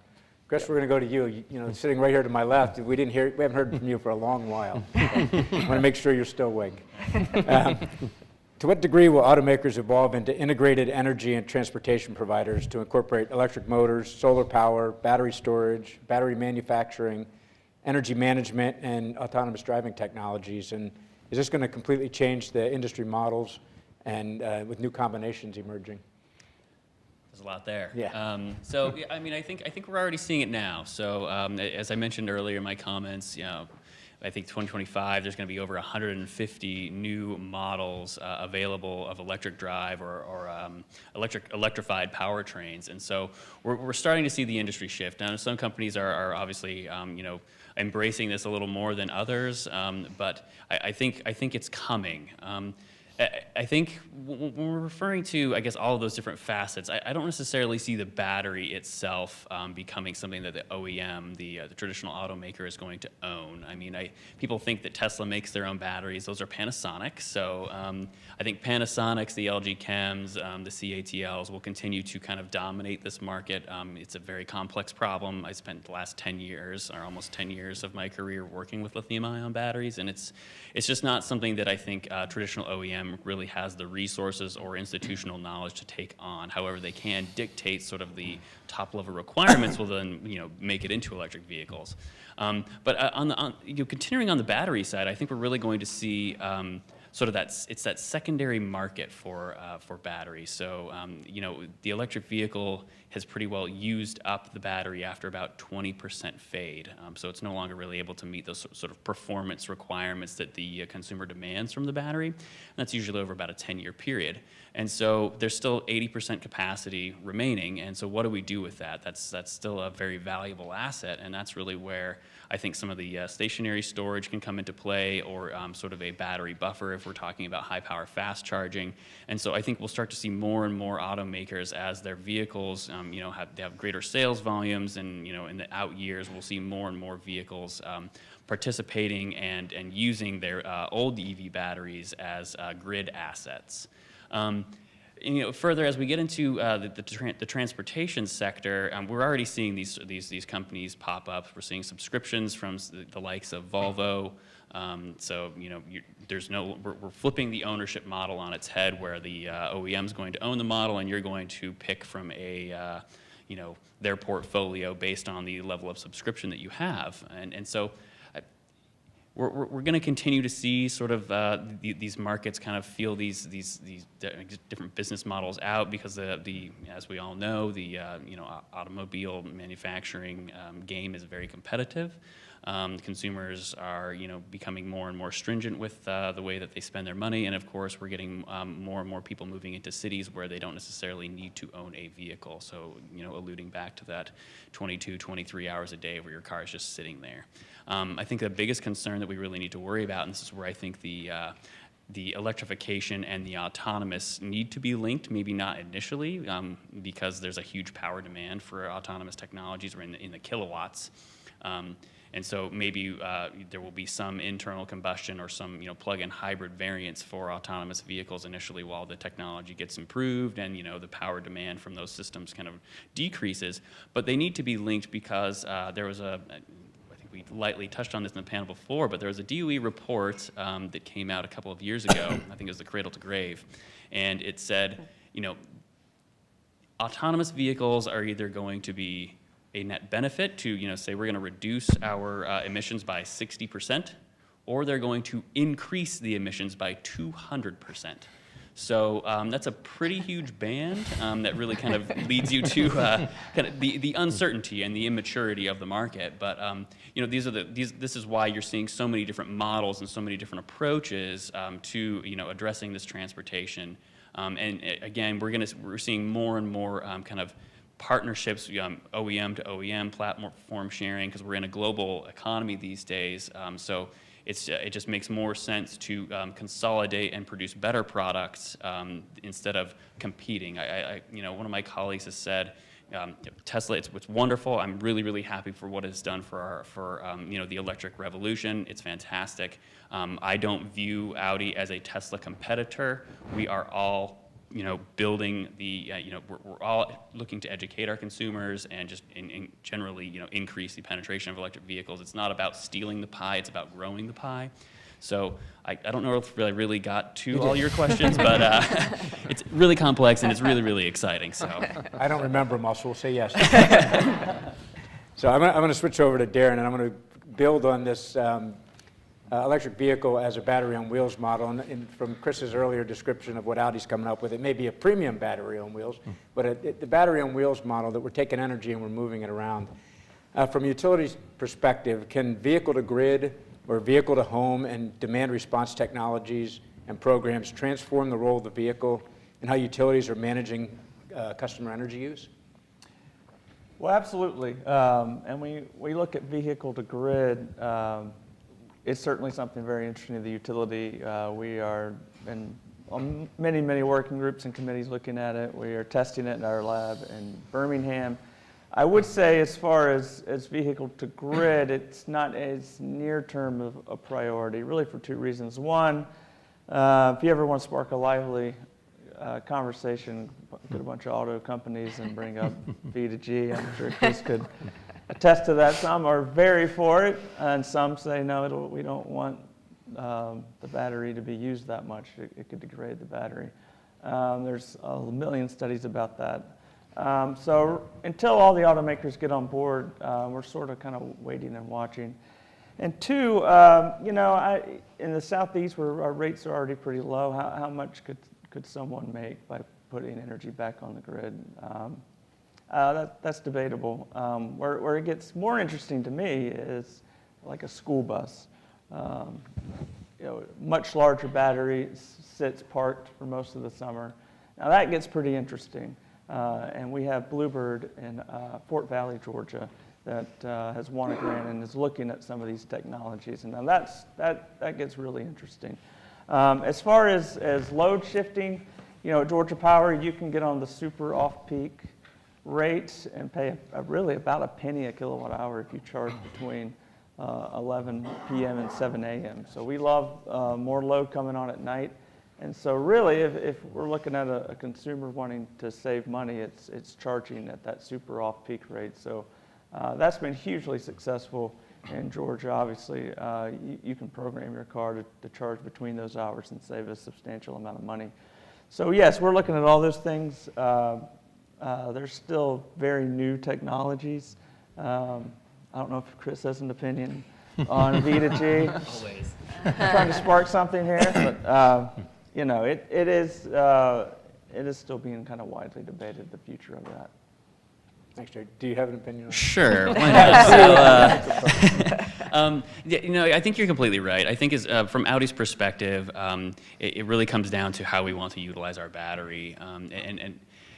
Although the battery technology is robust in our vehicle, we're just not quite ready to dive into that warranty and how you can accrue, you know, wear and tear on that battery. So right now it's time and it's cycles or miles. And so when your vehicle is sitting there stationary, how do you attribute that to the mileage of a vehicle? And so we just don't know how to warranty that, and so it's something that we wouldn't necessarily want to dive into at this time. I guess secondarily, me personally, so I did a lot of time at the Department of Energy and then before at a national lab, I have never seen research that actually shows how you can physically sell energy from a vehicle across all these little distributed resources to the electric grid, to the actual location that it needs to be efficiently. So it's an extremely, extremely complex problem. So saying that, I think, you know, Audi's perspective right now is to focus more on, say, if we are going to be doing bidirectional charging, it would be more focused on the the vehicle to home. So everything on the customer side of the meter, and it would be on a, you know, very limited case basis. So not something that you would be leveraging the vehicle battery on a day-to-day basis with your solar and all that stuff. And then, you know, following on that, I think we're really interested in sort of the demand response or the time of use. Those are features that will be in our car. The time of use, of course, we have timers on it now, and then as we go into the future, looking at receiving demand response signals directly from utilities, so that you're effectively bidding into a wholesale energy market potentially. We see a lot of benefit there. We see, because the vehicles are mostly stationary throughout the day, that would be relatively blind to the consumer. So they're at work, they're at home, wherever their vehicle happens to be plugged in, they can then offset some of their either utility bill or potentially new models from utilities where you may get your home EVSE for free if you opt into this program. So that's, you know, $600 worth of savings, and they want to be able to curtail the charging of your vehicle or say, please don't charge for the next 15 minutes. So that's really where we see the benefits, especially in the near term, but, you know, that could change. And, you know, I'm just down in the trenches, so who knows what the executives are dreaming of. Yeah, and just to put that, convert, you know, a penny a kilowatt hour, people who charge super off-peak at Georgia Power, it's the equivalent of like 40 cents for gas, 40 cents a gallon. So it is a significant way to save money. You can do that now very easily. Bypassing Chris's sort of throwaway comment about the in-home EVSE equipment as the floor mats of the new vehicle purchase, they're going to throw in. I'm going to go to Steve, because as we're listening to this, a lot of this is going to have to deal with how do we integrate electric vehicle charging infrastructure into the home, into a facility, and it really shows there could be a myriad of options. So what are some of the emerging best practices and the standards developing for EV charging stations and the concerns for the next phase of this integration? Thank you. Good questions. Of course, standards is a very glamorous topic. So I'm going to talk on two standards activities, initiatives that NEMA has been involved with. The first one is kind of a loaded topic. It's charging network interoperability, and networks have evolved. There's different and independent authentication credentials for drivers to access multiple networks. You have to manage multiple relationships. This screams a need for a common authentication protocol. So in order to address this need, NEMA recently finished work on its first standard, EVSE1, which describes a protocol for authenticating EV charging requests using contactless proximity RFID credentials. So this provides some level of assurance to the driver that they're using the right network and they're incurring the charges are fraudulent. The network is the driver's the right driver. So I'll note that NEMA, in addition to developing standards in-house, we're an ANSI accredited standards development organization. So we're taking this standard to the next step.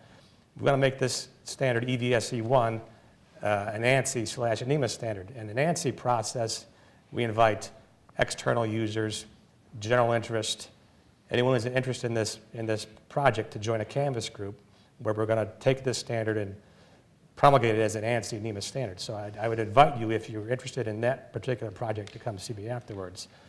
Another area that's emerging that we're involved with is the DC fast charging segment of the market. And that's DC fast is used by commercial fleet operators, electric utilities. It's an evolving, emerging market. There's a need to be careful when you're developing any kind of specification that doesn't exclude one technology from another. I mean, you look at a bus depot, the infrastructure is totally different from the charging that you'd use at a shopping center. So case in point, we talk about how we're trying to harmonize standards in NEMA. We started a project to harmonize DC charging across Canada, the US, and Mexico.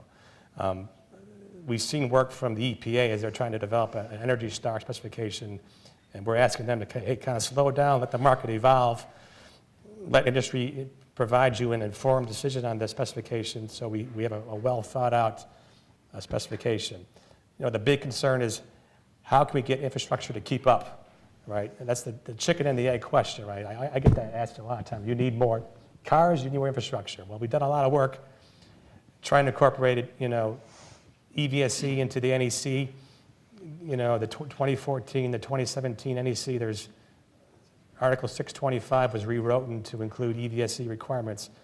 We know a lot of the states are 3 or 6 years behind adopting the NEC. So it's a constant battle for us to work with these, local AHJs and contractors to get them to update to the latest edition of the NEC.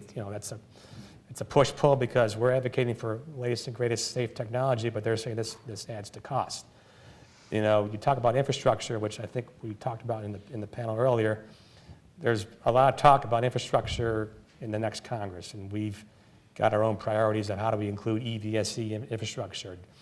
You've got to get a little creative, I think. We've talked about, we've had all these issues with disasters and hurricanes, and how do we're trying to get language in the federal authorization to allow for EVSE along the evacuation routes. This is helpful when there's no gas due to a hurricane, but there's a charging station. So I think there's a lot of creative innovation that needs to happen to find ways to incorporate EVSE. We found an instance, for example, buried in the FAST Act, that states could allow EVSEs to be installed in park and ride facilities. So we actually work with the Department of Transportation to get that overturned so now states can decide whether they can install EVSEs at park and ride. These are basically places where you drive to and take a shuttle to a mass transit. So there's a lot of work to be going on, and I'll stop there. Thanks, Steve. Marissa, I want to build on what Steve was just saying. Now, the integration of the charging infrastructure in the home is one thing.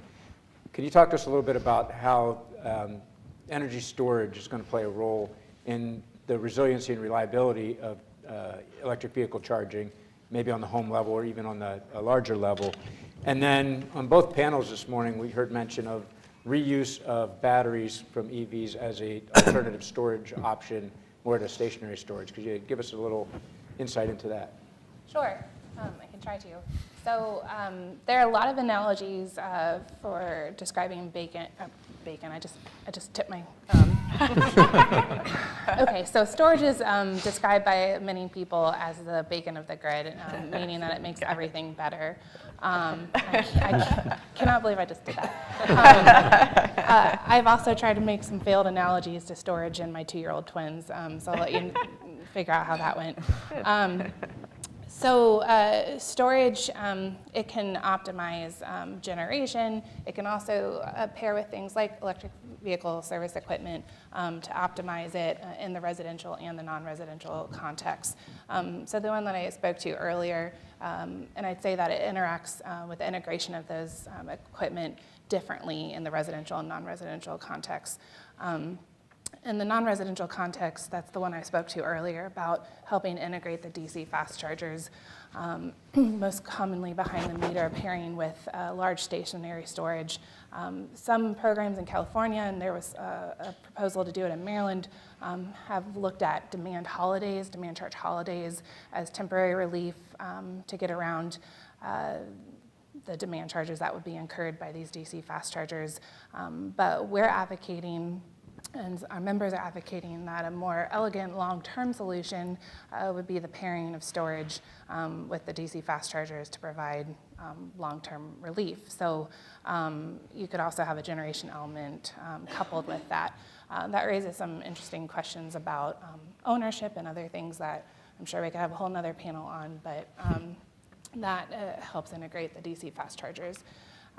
It can also play the same kind of role if you have a whole bank of level 2 chargers, same kind of deal, just everything behind the meter. In the residential context, Tesla was brought up earlier. There's the Tesla Powerwall, which is probably the most well-known solution of residential battery, again, behind the meter. I think the integration of EVSE in the residential context is more, and we're finding this with just batteries, it's more about the consumer wanting to become a prosumer. And I'm not sure that they're facing the same kind of need to install. I can't think of any regulatory jurisdiction that has a residential demand charge at the moment. So they're not trying to avoid things there, but they could be trying to avoid upgrades to their feeder by putting the batteries behind the wall. So behind the meter. So I think that's probably the most frequent context that you're going to see energy storage playing with integration at those two levels. With respect to your second question about kind of upcycling, if you will, we've already heard a little bit about that on this panel already, about a second life for EV batteries becoming aggregated stationary storage. I think that's an interesting play. There is a program that's launching in Vermont, and a few other jurisdictions are looking to replicate it, that have the utility owning the residential battery pack, and then using the residential customer's permission to kind of aggregate as like an aggregated battery across the system. And I could see something similar playing out in a second life context, whether they're all physically co-located or it's an aggregation scheme. That's kind of the vehicle to grid play that I was envisioning, and I didn't chime in earlier because they were having such a lovely debate across me, but I would disagree slightly that with the assumption that there's no play there. In the PJM market, at least, there's a play for frequency regulation with aggregated electric vehicle batteries, especially in the fleet context. So I think there's some plays to be had, whether it's upcycled batteries, aggregated across long distances, or co-located in their second life. So. Thanks, Marissa. Wayne, last but not least, and Marissa brought up a couple things I want to touch on here, like ownership models and new models as compared to what's already been happening or what has happened in the past. So really the question's wide open is, what do you see next for AC and DC charging infrastructure, and really around where they're going to be installed? What are the ownership? Do you see new ownership models developing, hotel chains, or rather than utility or traditional electricity delivery? What do you see happening with the rollout of new DC or AC or DC infrastructure? Well, let's start with AC first. Level 2, as it's normally called, that's going to remain vitally important, I think, with ZEV adoption. And I think the role that home charging plays today, workplace, is really important, of course, for smaller battery EVs and plug-in hybrids that need to charge more often. I think the jury is out for level 2 and public charging. When you have a lot of large battery, long-range EVs, I think that's where DC is more the sensible solution. But back to the home, I think the research we've seen, Not enough homes today that are EV driving households have level 2 chargers. They get by with level 1, and that includes even Tesla. And I think as more of these larger battery EVs come to market, you're going to definitely need level 2 charging at home to replace level 1 most of the time. And I think the power will probably be in the 7.2 to 9.6 kilowatt range. Anything above that is going to stress the home panel and what's available in terms of, circuit breakers, 20, 40 amps. DC is really where the improvement is going to be seen. And again, this is for the 20 or 30% of the time that the EVs are not charging at home. So long trips or long errand days where you need to opportunity charge. DC fast charging solves two of the major problems facing EV adoption today, which is lack of infrastructure in the public space, and it's not fast enough. So, and I'll spend a lot of time talking about the fast enough.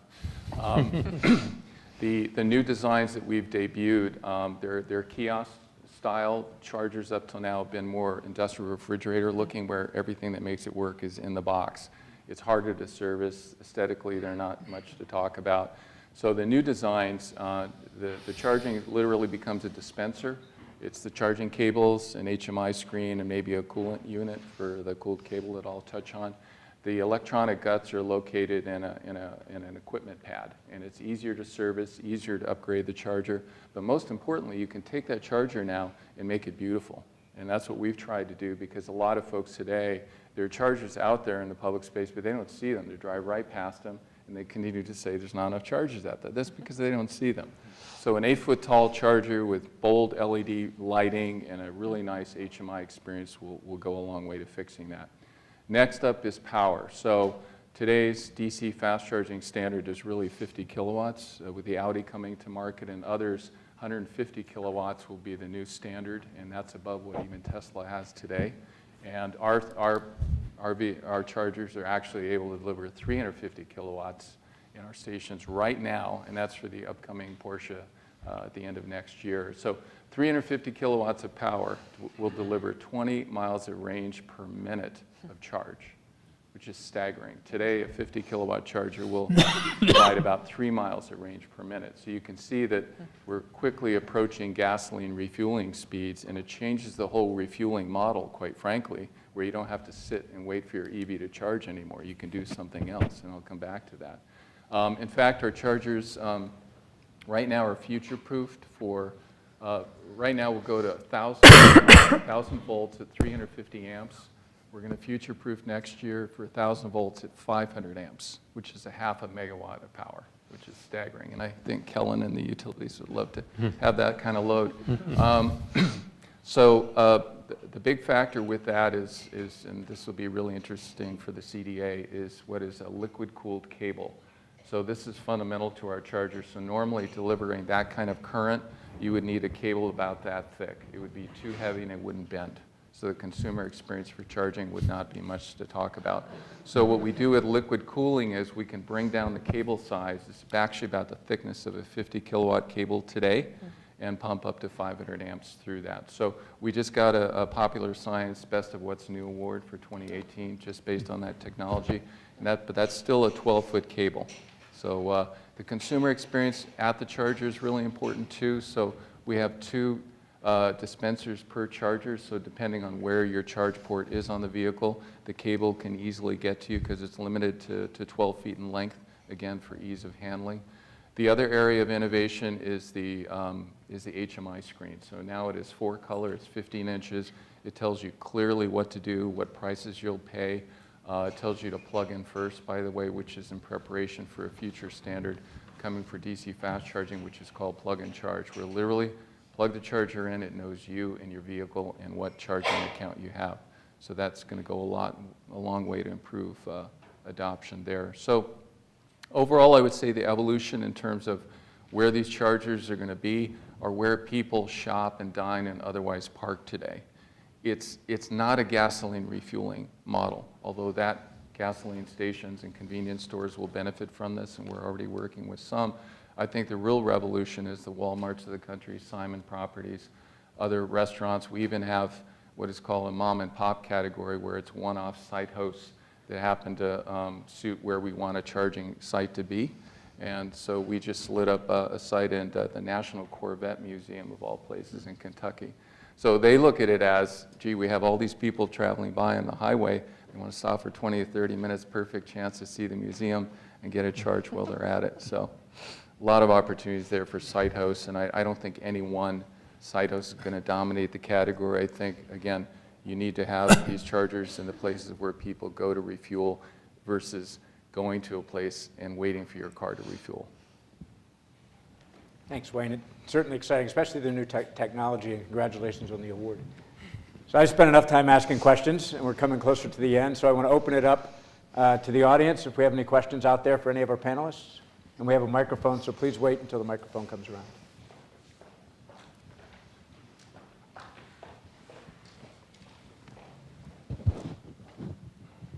Hi. I've been driving electric cars since about 2012. I've had 2 Leafs, and right now I'm in a Kia Soul EV. And those ranges are between like 80 and 100 miles.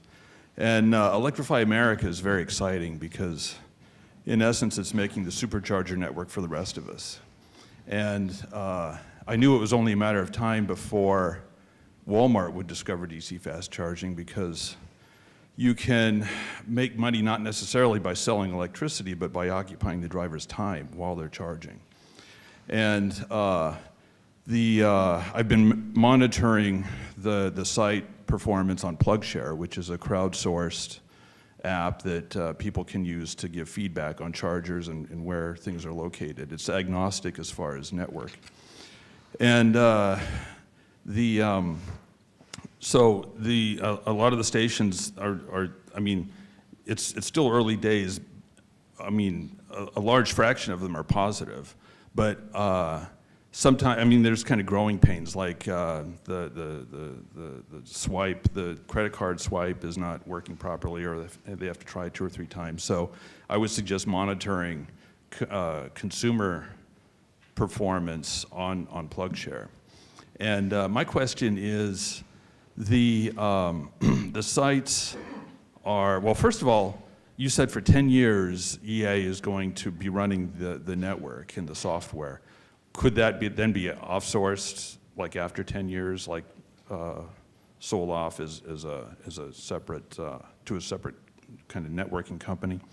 And second of all, the sites are both CHAdeMO and CCS on paper, and but that turns out to be kind of a 7-to-1 CCS CHAdeMO ratio or an 11-to-1 CCS CHAdeMO ratio. And if a site had a lot of CHAdeMO demand, could it be adapted so you could add in like 1 or 2 more CHAdeMO connectors at a site to support more CHAdeMO drivers there? So good I guess question. that one's for you. I guess so. You want to answer that? You go. So your first comment about PlugShare, excuse me, is a good one. We monitor that every day, and we're not perfect. We don't say we are yet. We've got 50 sites up. We've debuted 4 new charger designs from 4 different hardware companies, a brand new network, excuse me, a new back end, and each of these chargers have a unique operating system. And to get that program to work flawlessly every time, it's been challenging. So we can get better, and we are. I would say half of it is on the vehicle side. It's not just the charger. And even though the CCS protocol, for example, is written a certain way, manufacturers and charging companies can interpret that differently. So a handshake between a car and a charger is supposed to go a certain way. If there's one thing out of a place, you might get a warning screen on your bulb that says unable to charge.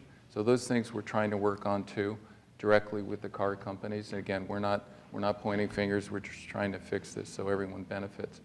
But in terms of our ZEV investment commitment, yes, that is 10 years, but I can assure you everyone working at the company obviously wants it to exist beyond 10 years. There's no point in the network if it has to shut its lights down after 10 years, or frankly, be sold off to an entity that might have different goals and objectives for it.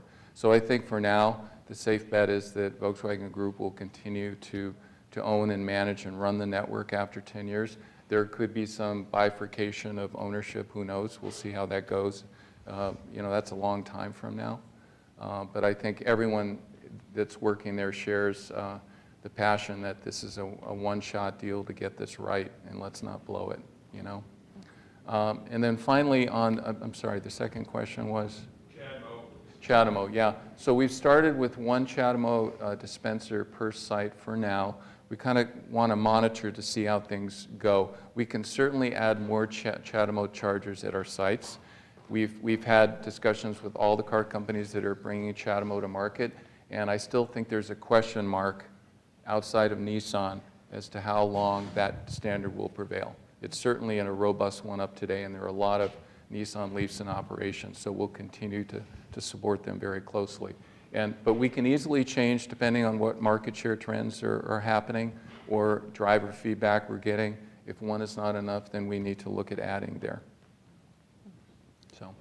Thanks, Wayne. Any other questions out there?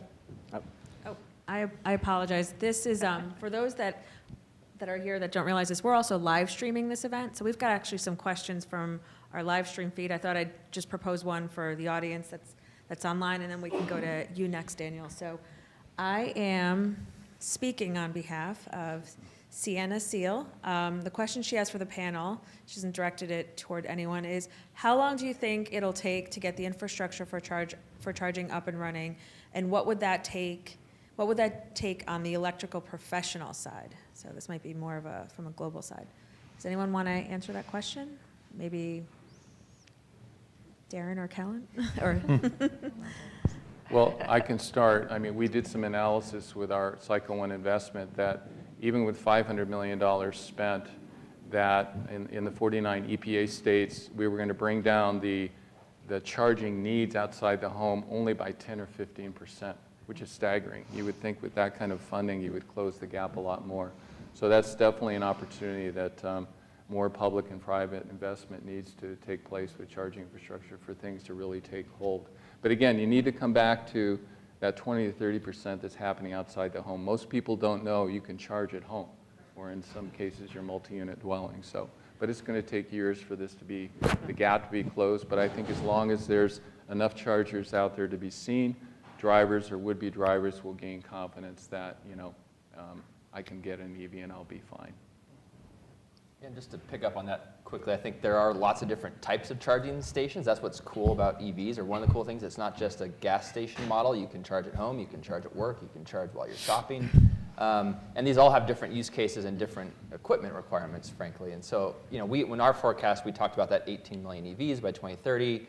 We said about 10 million or 9.6 million charging ports would be needed to support that market. But when you break that down, most of that is home. We're talking about home level 2 charging.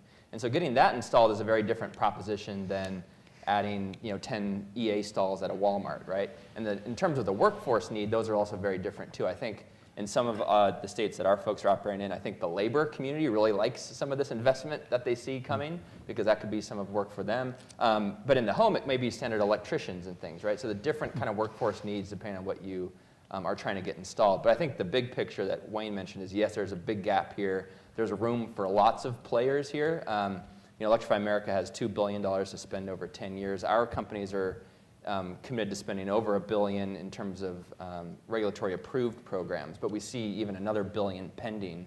So we'll probably get to $2 billion, not like we're trying to do a race or anything, but I think and the point is that there's need for all of this, right? And there's going to be additional private investment and state money and all of this going to fill this gap that's going to be needed. If anyone else has $2 billion, they want to pitch in. But to Wayne's point, he's right on. I mean, that we've done multiple studies on how much infrastructure you would need in the country to support a future of all EVs, and it can get really, really high into the billions. But yeah, it's a huge investment, and I think we're just sort of getting started with it. So before this becomes an investment competition, can we have another question? A question about the recycling of the battery. So Chris, you had said that after maybe 5,000 cycles or something like that, you had 80% left of the battery that could be used for an on-site storage application. Maybe Marissa, you're talking about as well. Is there enough information about that viability? I mean, you know, we know we can get to, you know, we know we have 80% capacity, but do we have another 5,000 cycles or something like that in that battery? And then question for Wayne also, is there been any investment by EA in wireless charging? Let's take the first question, Chris. Sure. So I think it's more about classifying the battery. So an electric drive duty cycle for a vehicle is much different than, say, a grid duty cycle. And so there's quite a bit of research going on in this space right now. I think the biggest gap that we need to close, aside from all of the legal implications, would be the classification of what is a healthy battery. So knowing that battery state of health. So you can take a quick capacity measurement and that will give you, you can say that's 80%, okay, that's a great candidate. And so if you have two batteries side by side, they may be at 80% and they may look like they have the exact same state of health at that snapshot in time. But then if you go out another 3 months or a year, they could have very, very different fade profiles. And so that's all about, you could refer to that as their path dependence. And so it's about kind of balancing the data collection on the battery before it moves into that next duty cycle with sort of the tests and the metrics that you're deploying to, kind of have that assurance. So I think that's probably one of the biggest challenges. And then, of course, this is still a relatively immature model. There's a few players that are standing up and doing these.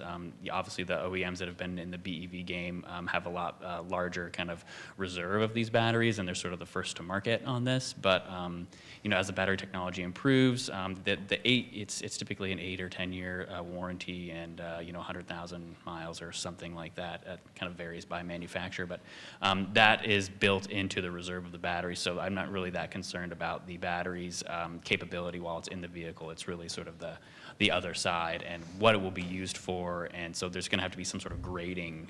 So whether it's going to be used as a transformer or as a load buffer for fast charging or whatever it is, there's still quite a bit of work to be done. And Wayne, did you hear the second question? Yes, so we are looking at inductive charging for our second cycle investment. It's one of our credible cost categories. I think, though, it is a solution sort of looking for a problem to solve right now. There is still no standard for wireless charging. Different companies approach it different ways, and I think as long as there isn't a standard, it's kind of hard for us to jump in. That said, we are evaluating it as one of several solutions for autonomous vehicle charging for our second cycle. So we have put aside funding for that, working with a couple of different fleet providers to find what's going to work here. But again, with autonomous, which again, electric vehicle charging takes on a whole new meaning there, because now potentially the site host has no bearing at all. It could be 2 miles outside of town, and no amenities are needed there at all. But again, if you solve it through wireless, I think, again, the jury's out, because I think power limits are certainly there, or robotic arm or mechanical arm, where you can get a lot more output. And the last I read, inductive charging is still well below 100 kilowatts. And outside the lab, maybe 20 or 30 kilowatts. That's just not enough power, I think, in a short amount of time, which is what AVs would need. So I would add to Wayne's, I agree with his comment on the wireless industry. There's no standards out there. That's a topic that we've actually discussed because, we do the infrastructure. That's something that there's a lot of startups in the area. The market is still a little volatile, but that's something that screams a standard in order to move that industry forward. Okay, we're running out of time. We take one more question here from the audience. Yeah, let me see. This works. Hi, this is John Mosheim, and I had a question for whoever wants to take it. It's regarding vehicle technology trends. Do all the vehicles that we've been talking about, do they incorporate regenerative brakes in their design? Yes. Resounding yes. So I think that's one of the biggest benefits to an electric vehicle is the ability to recapture what would otherwise be wasted energy, which is converted to heat. And so that actually factors quite largely into a vehicle's EPA or WLTP estimated range.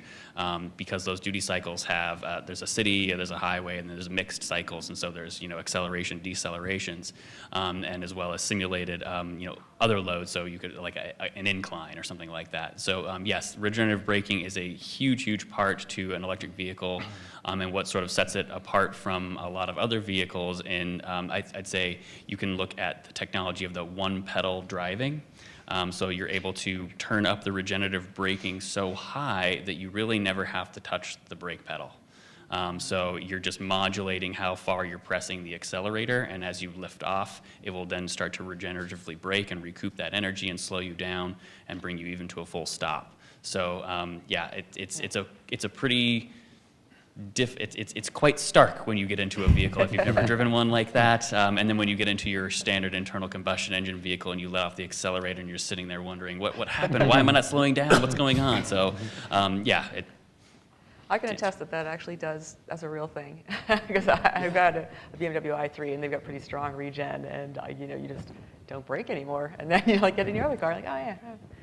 I'm jumping in and out of different fleet vehicles. We have them all in our fleet, whether it's an I-Pace or a Tesla or a BMW, and I'm sure similar to all the other OEMs, because we like to see what you have, and yeah, so jumping in and out of those different vehicles, and you're kind of, always have to be on your toes.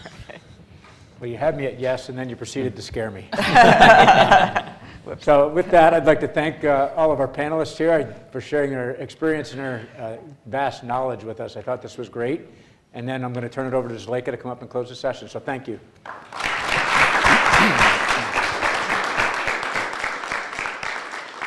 Thank you again. Thank you both panels. Thank you everyone for coming. This has been a really great event. Lots of wonderful, robust conversation. And just want to follow it up with, we do have some folks on live stream. We will have this on YouTube. We'll look forward to continuing this work and continuing the dialogue. And with that said, thank you again for everyone for coming, and thank you for the Kellen team for helping us put all the logistics together with all of this, and thanks to everyone at CDA and ICA for being here as well. Thank you so much. Bye.